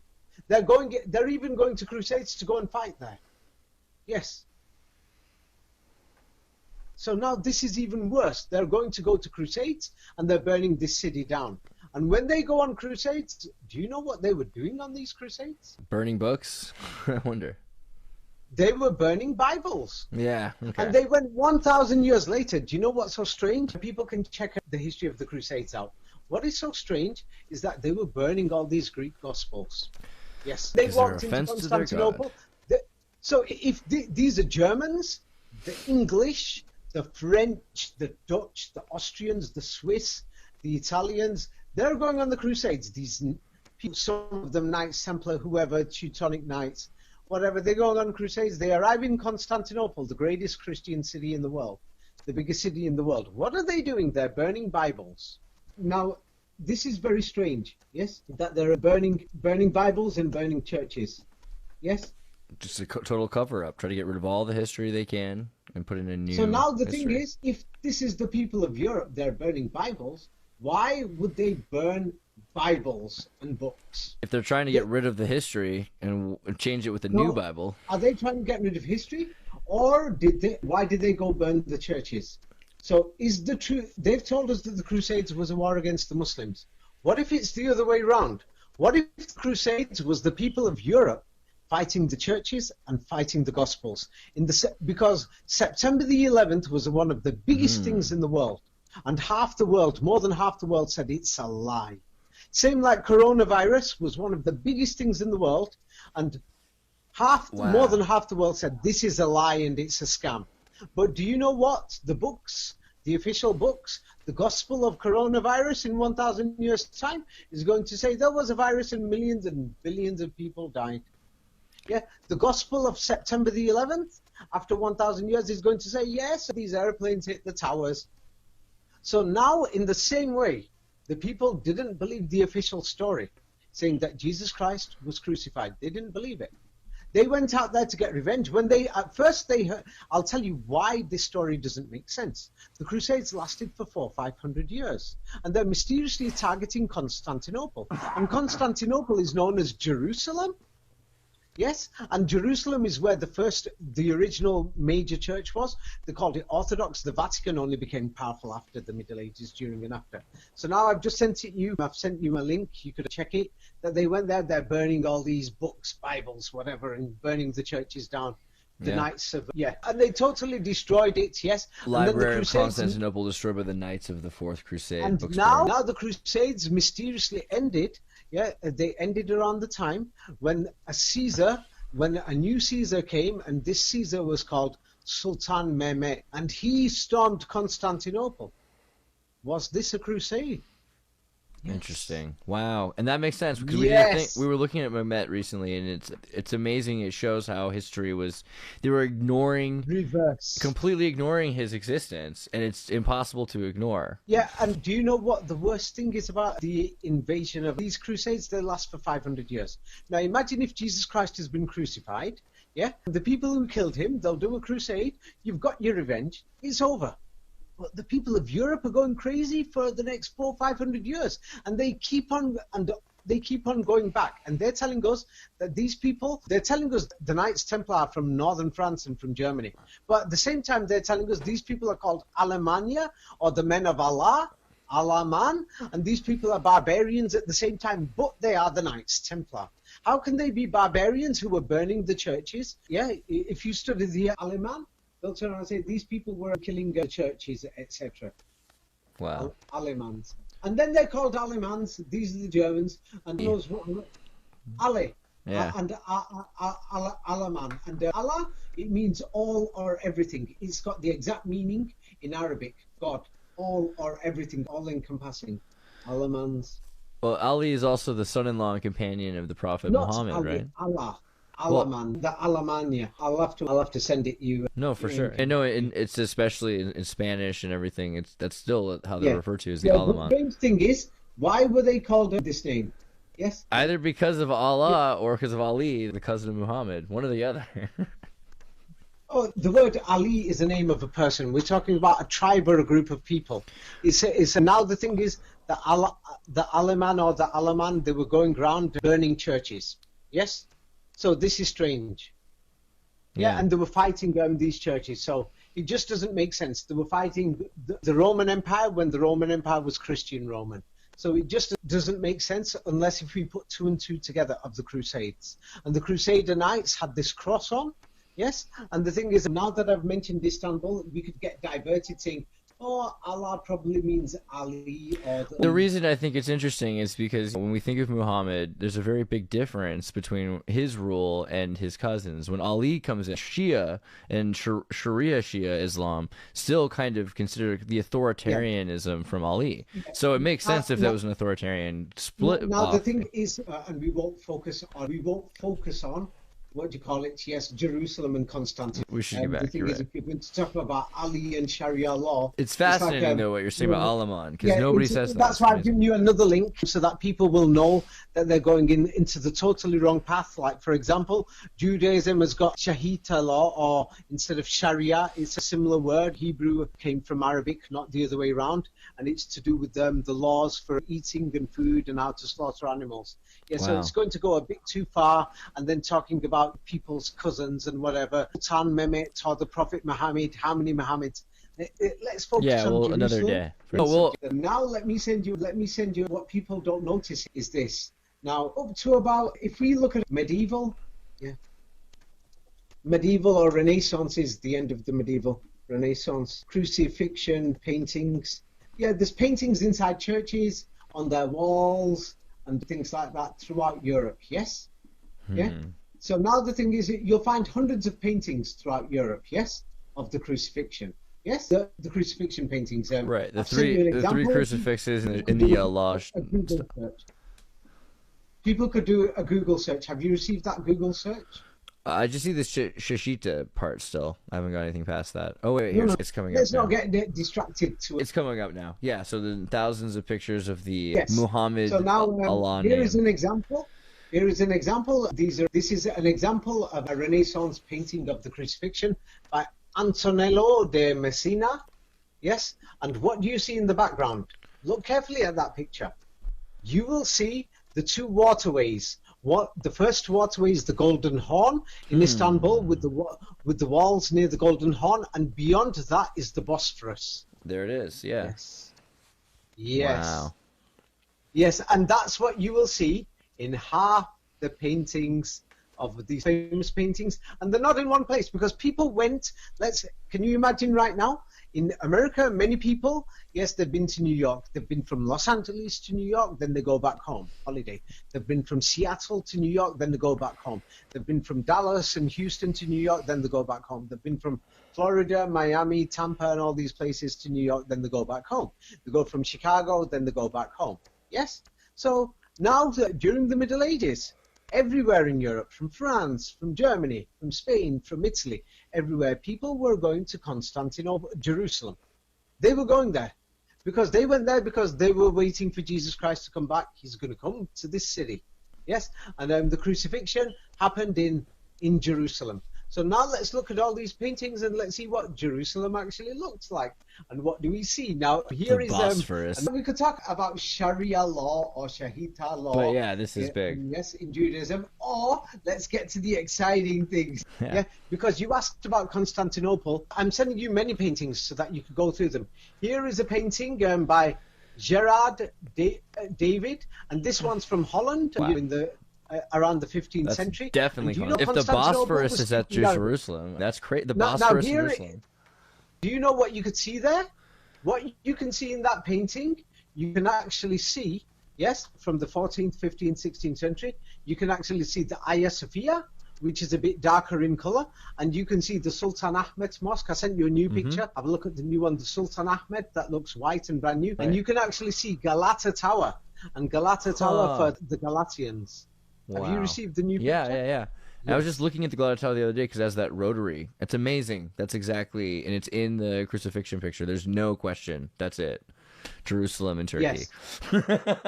Yes. Yes. Let me send you many paintings. There's hundreds. There's so many that wow. Actually it's almost like you can't deny it. It's so worrying. It's like it's worrying. Now here is a picture from Belgium. Let's go from, I've shown you Italy, I've shown you Holland. Now, in case somebody says, hey, people made a mistake, they guessed. Yeah. Now, here is a picture from Belgium by Jules van Cleve. This is a 15th century Renaissance. And look carefully at this painting, and what do you see? You will see a waterway, you will see the defenses of the walls of Jerusalem. The Moorish style, and do you know, when you look at the walls of Jerusalem, let's compare it to modern Istanbul, and let's see, is there any historical artifacts there? And what do you see in the next picture?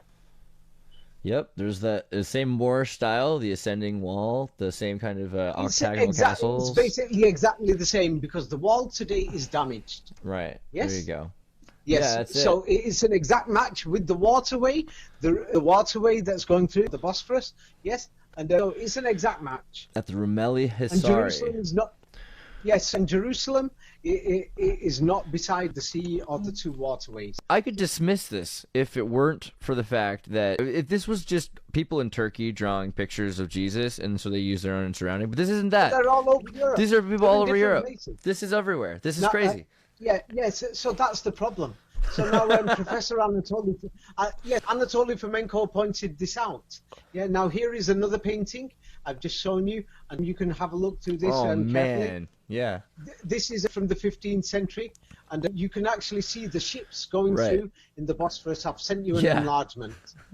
Yeah, this is by Andrea Solario, Andrea Solario, and they say it's about 1503, something around then. So this is what I wanted. This is what I wanted to see. I was saying, hey, Turkey, there's this crossing. You found the Bosphorus behind Christ with actual ships going by it. David, and this it's is not just one waterway. The Bosphorus has two waterways, Golden Horn, and you can actually find two. I've just sent you another painting, and this one is by Pietro Perugino. These are all in different places. Jeez. And you can actually see big ships sailing these are Bosphorus. ship of the line style ships too, which tells you what time period they're saying. This is clearly around. So as you can see, we've got a serious problem. Yes, we've got a serious problem. This is now. Jesus Christ in Turkey 1,000 years ago, not 2,000. Yes, and now the thing is in Istanbul. Yes, all we can find I can send you hundreds of paintings. Let me just send you many so that you can upload them on the video. So is this kind of like the Book of Mormon? Are they saying, hey, let's modernize it? Like, he's with us now. How do we know this is... How come everyone's saying it, though? I don't know. This is a lot. This is a lot to digest. But now we've got a problem. Yes, we found that the language and the coins and things like that are Arabic. You just sent me like 100 pictures of the Turkey with Christ in front of it. This is crazy. This is amazing. Yeah, and you can just see the Bosphorus. It's totally insane. What is happening? Yes, I really don't know what to say. You can say it. Jesus is from Turkey. Jesus is from Istanbul. That's pretty clear. That's what we're looking at. Or at least they crucified him. They crucified him there. It looks like he's crucified there. Now the thing is, he went there. And now another strange thing is people don't check what the word Jerusalem means. Jerusalem in modern Hebrew, how you want to pronounce it, because they created the pronunciation only recently, is Jerusalem. In Arabic, it's Darussalam. Now that's two words, Dar Usalam. So many people are saying Jerusalem is in Utah, Jerusalem is in Scotland, Jerusalem is in Germany, Jerusalem is in Barcelona, Jerusalem is in India.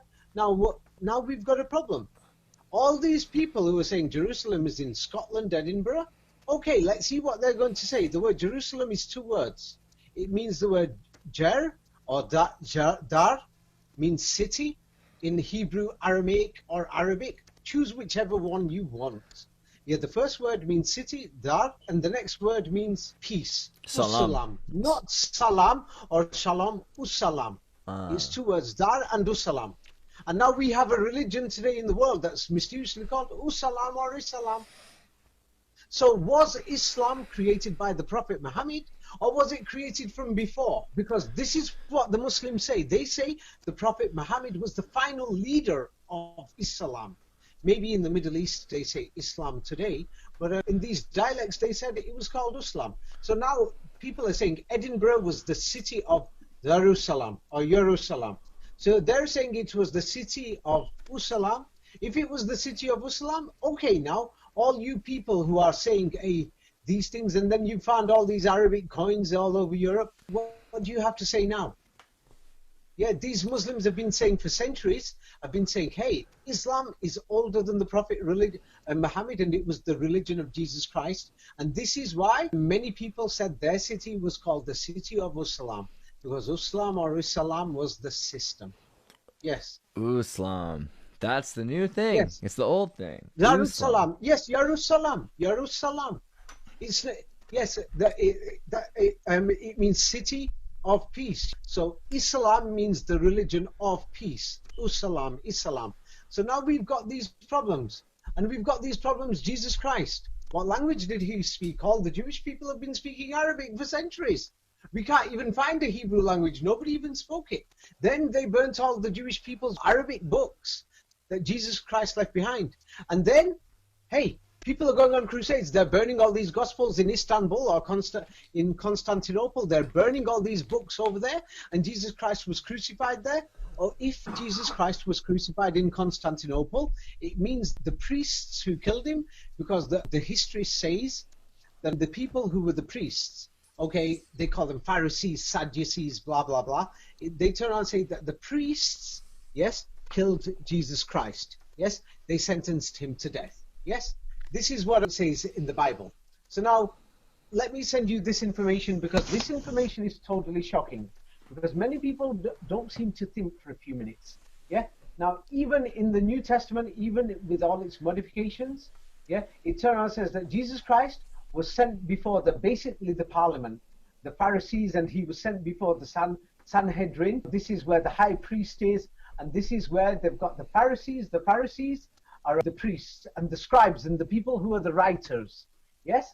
And then it says that the Sadducees are there, and they're the rich guys, all the families of the priests, etc., and everything, the businessmen.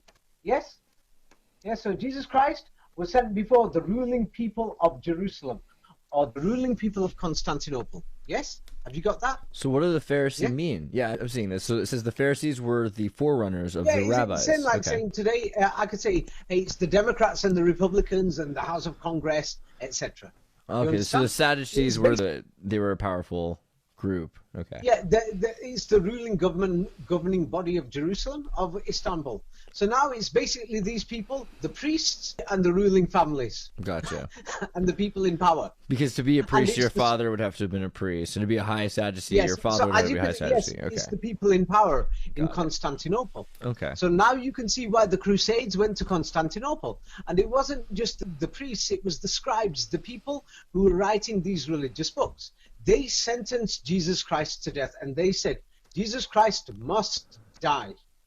And then they announced, these priests, as I've sent you photographs, in Constantinople, it was the Orthodox Church, the priests, etc. They announced, we've killed Jesus Christ. Christ is dead. You no longer will need to follow the old law of Moses. You must follow the new law, the New Testament. Now we are going to build the new world order. This was the beginning of the new world order. Do you see what this is? Now my book explains this deeper. I'm giving basic information here. The full information's in my book called Jesus Christ, Skull and Bones, and the Last Crusade. Yes? Now some people will say, hey, I don't understand this information. It's not enough. Yeah, if you want to say these things and if you're going to say these comments, read everything before you comment. Okay? Yes. Now the thing is, what people don't know is, let's have a look at what they called Constantinople. They called Constantinople the Byzantine Empire. Yes. Yeah. So what's up with that? Yes. So now we've got a problem with this Byzantine Empire. Really? Okay. Now this is because nobody ever checks. Seems like they're going to say Istanbul is the second Jerusalem or the Eastern Jerusalem. Now let's look at, did the Byzantine Empire even exist? Now this is very shocking. Yes. Now have a look. Here, look at these historians. They can't make their mind up. 1 minute they called Istanbul the second Jerusalem. Now they're calling it the second Rome or the Eastern Rome. Right. I've just sent Yes. Yeah. Yeah. See, you see, they'll put these things to make people ridiculous and crazy. Then they'll say the city was called Byzantium. I like this one you pulled up. It says the term Byzantine was invented by German historian Hieronymus Wolff in 1557. So that's pretty. That's now pretty telling, because that means Mehmet. Mehmet was the Caesar at this time. So maybe it's kind of like a fake government, because they're like, we're ignoring the real Mehmet Caesar. Yes. So now we've got now when people read this, they're not imagining it. Now, can you imagine this now? Who was this Hieronymus Wolff guy? He made up the name. Can you imagine now? I can change history books. In 1,000 years' time, I can turn around and say, it was called the United States of China. And Washington, D.C. was the capital of the United States of China. I could change the name. So he created a new name called Byzantine. Yes? And nobody used that word until 200 years ago. Yeah, then it says it's not even popularized until the 18th century by French scholars. So, yes. Yeah, whatever. And why did they do that? Yeah, why did they do that? Yes. Now, this is the strange thing. Now the thing is, yes, let's have a look at this carefully. Yes, the Renaissance mysteriously started at the same time that the Caesar called Sultan Mehmet or Muhammad, yes, or the Last Crusade, took over Istanbul and they got rid of the church. Yes, and at that time, mysteriously, about 100 Greek manuscripts of the Bible. Yes, the Crusaders were burning these Greek manuscripts. Yes. They're burning the churches. Yes. It's because the church said Christ is dead. If they believed the official story, then they won't burn these Gospels. They were burning these Gospels because they didn't believe it. Same like the protesters, burning September the 11th official story. We don't believe it. Same like the protesters were burning masks. They didn't believe coronavirus existed. There were so many protests. You could find all the videos on YouTube. People refusing to wear masks because they refused to believe the official story. So the truth is, for centuries, people had crusades because they came back to fight the church because they didn't believe. And the crusades mysteriously ended. When did they end? When this Caesar Muhammad, yes, invaded with the Russians and the Germans and all these other people. Yes, they turned around and said, because they've changed the history and said he kidnapped children from the Balkans, from Germanic and Russians and Slavs, and he forced them into his army. Yes? But the truth is, it was actually the people fighting against the church. Now, the worst thing is, they're turning around and saying it's called Byzantium. But actually, it wasn't called Byzantium. This empire was actually called the Roman Empire. Can you imagine if I changed the name if I turn around and say the name of America was called China and I changed names? I can't do that. They've just changed the names. Now, the strange thing is, people can check this themselves. Now, the people in power, yes, now, this is why I sent you a photograph of the Vatican and before.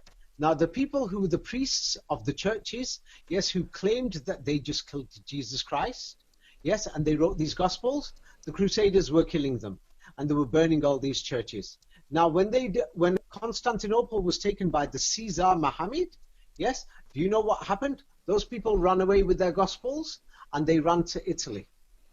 Yes, and they ran to Rome around the 14th, 15th century. Refugees, okay.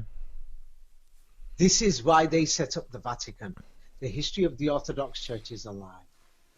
So it's the Turkish Taiwan? What is this then? So the Vatican is an escape from the power of... From Constantinople, yes. Wow. And they're pretending that we're Catholic and they were Orthodox. And that they're the most important... And everywhere else isn't as important as them, that they're the only ones who have the say on things. That makes a lot more sense. They're upset. Yes. So now they're upset. So what are they going to do? They're going to make plans for a new world order. Yes. And so you can't understand the new world order without studying this on Muhammad, believe it or not.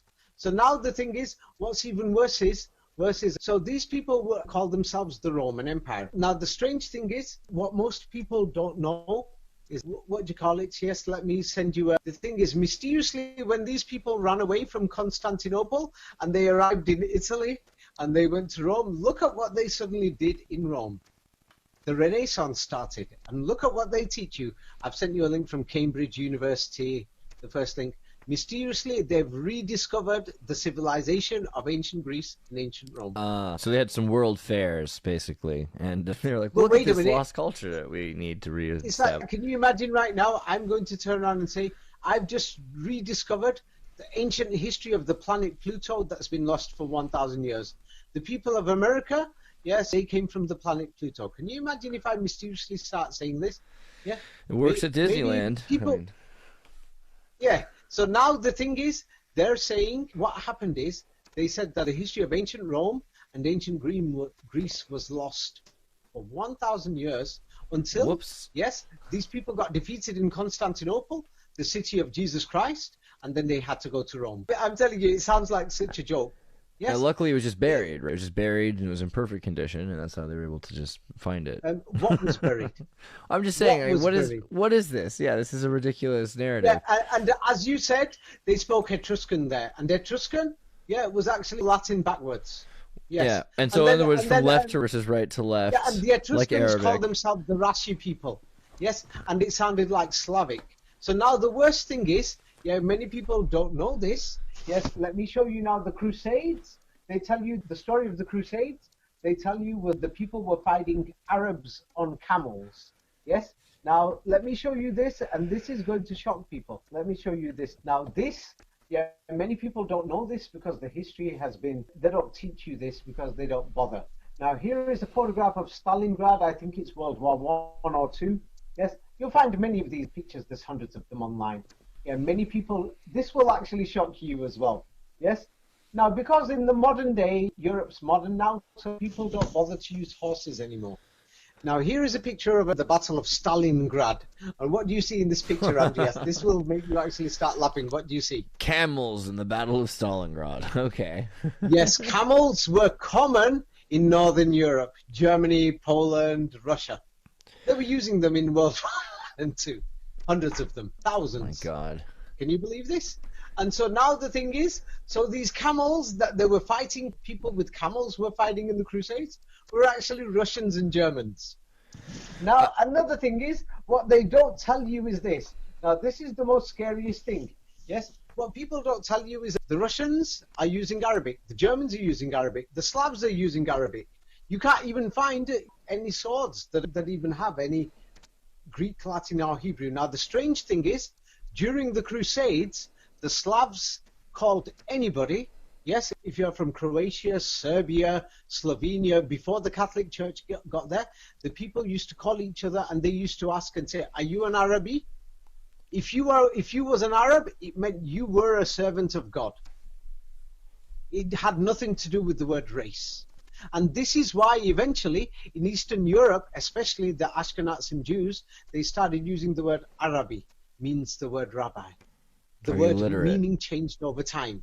I've sent you that from the Jewish Virtual Library, Israel Bible Center, and people can check it out. And anybody, you can check Slavic dictionaries. The word Arabi, Rabbi, simply meant a servant of God. And they used the language Arabi, yes, on their swords in Europe, the Slavs. So we got these problems. So the history is not what we think it is. Yes? Wow. Is this very shocking to you now? It makes, the thing is, there's so many things that tie it together, right? Like so in the Crusades, Scotland, when they were fighting the Arabs on camels, they were fighting the servants of God. The name Germans and Slavs. The name Campbell in Scotland is from camel, and in Croatian, you've got Bosnia-Herzegovina, you have Muslims, and so this actually, the weird thing is it just makes way more sense than the narrative does to explain why the world is the way it is today. So it's Yes. amazing. So all this information you've got, so that's why I'm sorry I didn't answer several questions because I didn't want to divert. So now we'll we've get got back a problem. sometime. Yeah. So now we've got a serious problem. Yes. Arabic was not just that. Let me show you something else. What's even worse?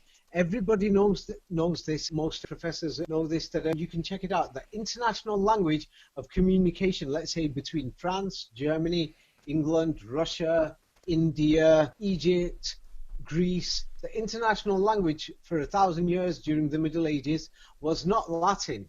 It was actually Arabic. I've sent you links. People can check this out. It's known this, that Arabic was the international global language. Arabic was the language for the Jews for 1,000 years. Can you imagine this? I think Arabic was the international language of communication over the Middle Ages. Arabic was the currency of Europe for 1,000 years in gold and silver. We're not talking about the modern coins that we just make in machines. This is actual gold, and we're talking about millions of coins here. Arabic was on the swords of Europe. It's in the books. Yes, and the thing is, we can't find the people who spoke French, who spoke Italian. We can't even find the German language a few centuries ago. And we can't even find the Hebrew language. Now, the worst thing is, let's say, for example, there's going to be all these people who are going to say, we've got the Welsh language is closely related to the language of Brittany in France and of Catalonia and the Basque province, and it's got many Hebrew words and they sound similar. So I've just sent you that. This is common news that people speak about it. But let me ask you a question. Welsh yes? to Hebrew. How can the Welsh language, like for example, the word good morning is in the American language, it's in the English language, it's in the Australian language. Yes? So when people are saying these words are in Hebrew, and Hebrew took the words from Arabic, it means that these words are Arabic words. So now all these people who have found that the Welsh language is linked to Hebrew, or the German language is linked to Hebrew, or the English language, I've unknowingly found that it's linked to Arabic. It's actually Arabic, because nobody spoke Hebrew at all throughout the centuries. And then we've got a problem. We can't find the people who were speaking French or German or Italian or Turkish or anything else. And then we've got a problem. Jesus Christ came here and they're trying to force it down your throat saying he spoke Hebrew. How the hell could he have spoken Hebrew when his people were speaking Arabic? And then we've got the Star of David, all these coins during the Middle Ages in the Star of David, yeah, and they're all in Arabic. And they're going to say, oh, they came from the desert far away. And then they're telling us, oh, Spain, half of France and half of Italy were speaking Arabic during the Middle Ages. They'll say, oh, these men from the deserts of Arabia. Can you imagine them coming up today from the deserts of Arabia trying to invade Europe? Get real, on their camels? Or from the deserts of Afghanistan, Uzbekistan, sending hundreds of millions of coins in gold and silver? It just sounds ridiculous. Yes? And then 80% of the coins that are found in large amounts are actually found in Europe. And they're telling us it's not European. It's crazy. I rest my case. It's crazy. I rest my case. Yeah. Now, I mean, there's plenty of evidence to sort of corroborate that. I was just going to say also... It's in my new book, The Last Crusade. And it's in my other books, because The Last Crusade is actually a part of a series of books. It's in my book, Jesus Christ, and it's in the book, The Last Crusade. Yeah, I'll send you links to that. So the thing is, now we've got these serious problems, Andreas. The thing is, can you imagine? I come to the United States, and then I tell everybody, no, this was the United States of China. And then people say, hey, what about these dollars that are over here? I'll say, oh, no, they were imported from Australia. And then you say, but there's hundreds and millions of them. The majority of them over here. I'll say, but still, they were imported. And then you say, they don't have no Chinese writing on. They've all got English writing on. I'll say, no, the people spoke Chinese in the United States of China. You'll know I'm lying. The evidence is there. And then imagine you say, we found all these guns. The American army went to Vietnam. They went to Iraq. It's got English writing on. And I'll say, it was decoration. Oh, they borrowed the guns. They borrowed the guns. Yes, it was the United States of China. And then you'll say, what about these older presidents? Donald Trump, George Bush, JFK. Yeah, we've just found paintings and everything. He's got English writing on. I'll say, that's a mistake. And people did it for art reasons, blah, blah, blah. And it's supposed to be Chinese. What are you going to say to me? You're going to know I'm lying. Shall I show you what official historians say? Why there is Arabic on Old Testament characters before the church leaders came from Constantinople. Read this, what official historians say in the Wikipedia. They turn around and say that these painters and people, they wanted to express cultural universality in the Middle Ages. At the time, the people were doing crusades saying, hey, we've just found an Arab, kill him. Convert right now or you're going to die. And they're telling us, oh, these people did this for cultural universality or diversity. Can you believe this? Oh, if the coins are here, oh, the people didn't know. Let me show you what they said about in England that they found Arabic coins. You're going to think it sounds like a joke. There's a lot of Now, Americans with yeah, Japanese tattoos. I wouldn't be surprised if some Italians liked Arabic. But no, this would be kind but of we're weird if not it's the talking about only millions. language, right? It's the only We're not language they have talking in their about painting. millions. Yeah. Right, what we are going to find Japanese money in America. We are going to find Chinese money in America, but the majority we're going to find are dollars. Yes. So now the thing is, have a look at this. Here is from England, a coin. It's got Arabic on it. And do you know what? Do you know what? About King Ofa. Yeah. Do you know what the museums say and historians? You're going to find this so shocking. I think it says the same thing. What it says in every European country. Yeah, the same thing. What it says on the Russian coins. Look at Russia, the other side of Europe. It says La ilaha illallah Muhammad. No, La ilaha illallah. There is only one God. Now there is no God but Allah. Now the thing is, if you go to official historians, they'll say it's a mistake, and they made the mistakes because the Arabic is upside down compared to the Latin on the other side. They're telling us that ancient Rome and Latin was missing for 1,000 years until the 16th century. And then they're telling us that even in Italy, the people didn't even know how to speak Italian. And then the Italians were writing the writing backwards, which is exactly the same like Arabic. Arabic is actually, realistically, it's Latin backwards. Most people, anybody who investigates it will actually find that. And they're telling us this and that, saying it's a mistake, the people didn't know, oh, it's just decoration. Oh, but these people, they hated Islam so much. They hated Arabic so much. They hated these people. Muslims are the terrorists, man. The killers. They were killing the people on pilgrims. We're not going to have anything to do with them. Oh, let's put it on paintings. Oh, this Arabic, let's put it on our swords.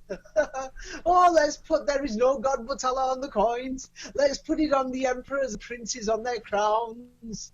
Let's put it on the gowns and the clothes of the Germanic emperors, etc. There's a lot of crescent moons and stars on symbols in Ireland, I'm finding as well. There's definitely some connections there. Yes. So the thing is, many people have realized that World War I and II and many of these other wars were actually created to actually destroy the evidence. Yes. And the Civil War, yeah, that was created to destroy the evidence in the United States. I rest my case. Yes. My God. I rest my case. My I'm sure God, you've got David. enough there. We're gonna have We're to digest this. It's gonna take a minute to just go through this, and I can't even believe the data that we're just a whirlwind Yeah, today. even do you think it's easy for me? I have to live knowing all these things. Yeah, it's not easy for me. Now I know that somebody is going to say, "Hey, this isn't enough. One painting, two painting, one masterpiece." Okay, if they're lazy, go out there and check it yourself, Buster. Or the information's in my books, or if not in mine, in the books of Professor Anatoly Fomenko. He's even pointed these things out, and many other researchers have. Yeah, please don't make a judgment halfway. Yes, study it all, and then you'll find the same history.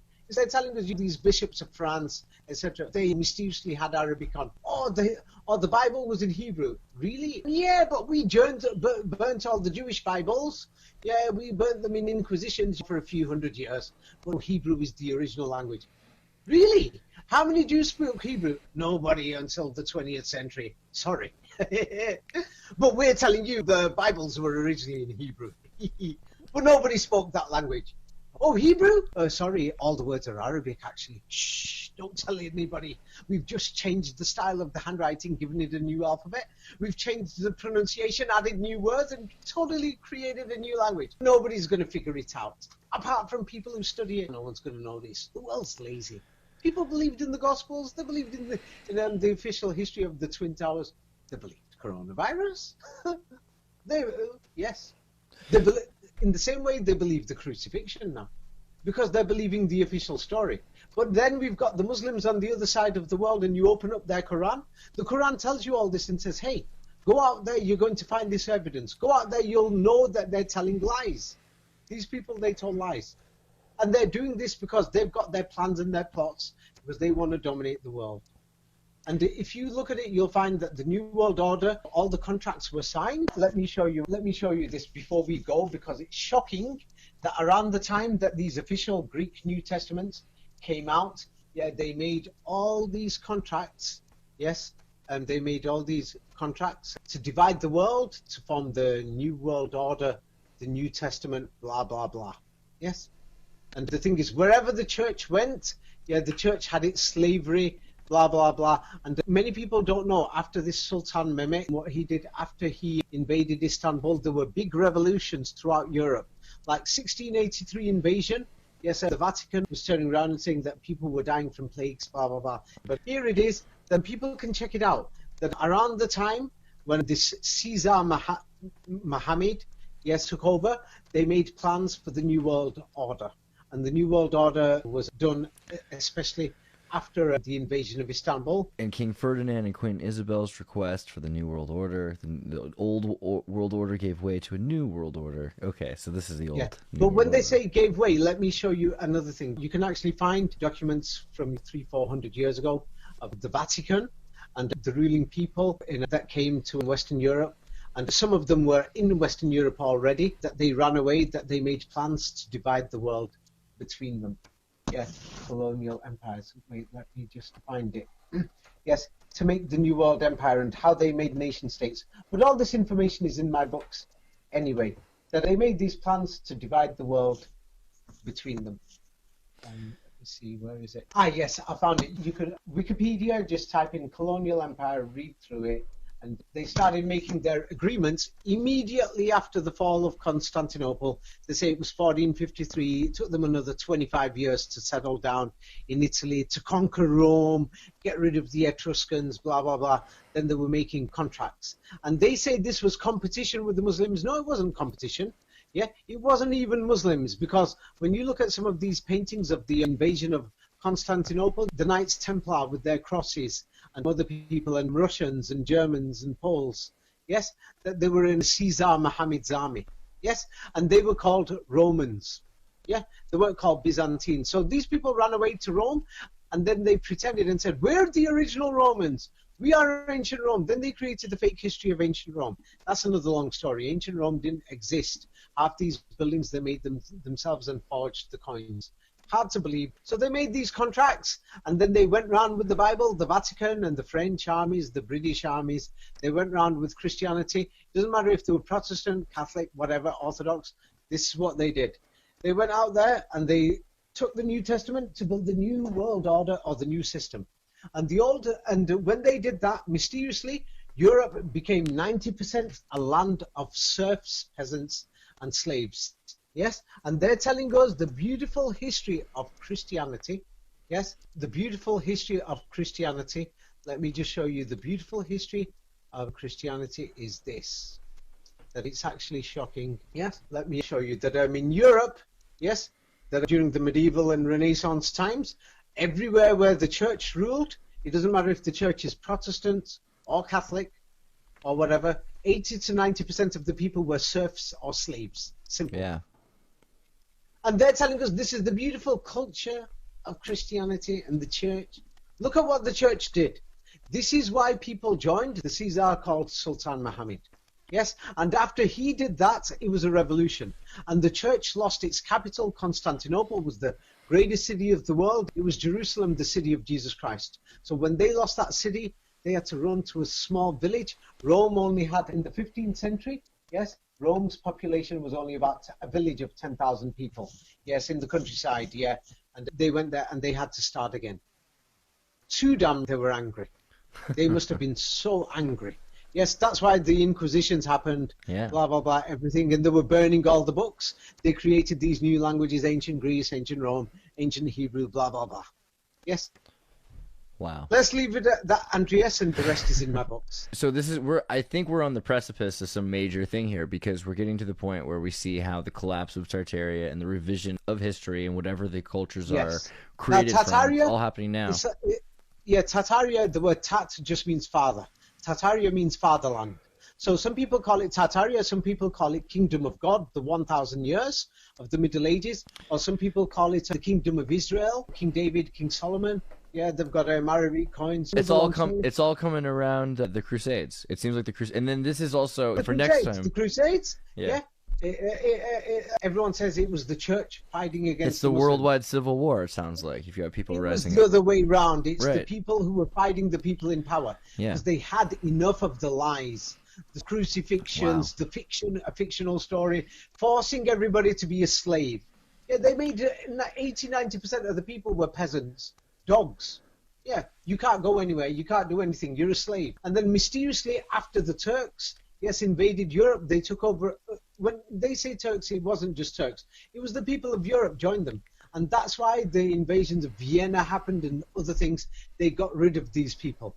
Then when these people got rid of, they've started a new plan. And now they've still not taken control. They want control again like last time, a new world order. And when the people were going to Constantinople, they were going from church to church. It was like Disneyland. They were paying for tickets to heaven. This is what the church was doing. It was actually church law. You cannot go to heaven without, yes, this is the sort of garbage they made up. Whereas the Quran itself says that anybody who does good things is going to get their reward with God, and they've got nothing to fear when they die. Anyone who does good things. Now, it does say in the Quran that if you do bad things and you reject the truth when you find it, yes, yeah, and you're going to follow lies, yeah, then obviously if you're a liar and a cheater and you're oppressing people... Then God could turn you into a gorilla or a pig, I remember, is one of the things that the Quran says. Oh, yeah, yes, that story has been reversed. Don't forget, we're living in the modern world today. They're telling you, Andreas, that your great-granddaddy was a monkey and he turned into a man. Yeah, what type of a monkey was your granddad, Andreas? My granddad wasn't a monkey. I don't believe these people, these historians and scientists. Right. If you believe them, then you have to ask yourself what type of a monkey your granddad was. And obviously, if you don't believe them, then your great-grandfather was a gentleman.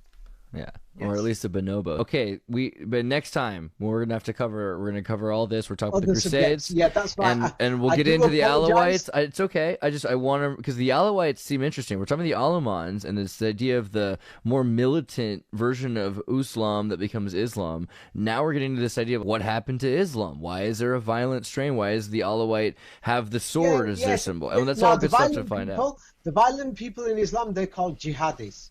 And this is why they made the drama or the comics and the movies called Star Wars, The Knights of Jedi.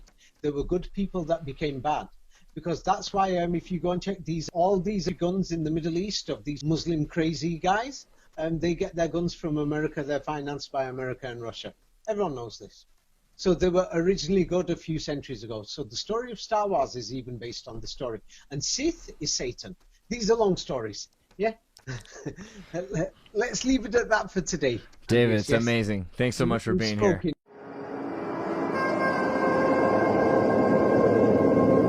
Hey, everybody, tune in to Recent Tartarians. Recent Tartarians. Recent Tartarians.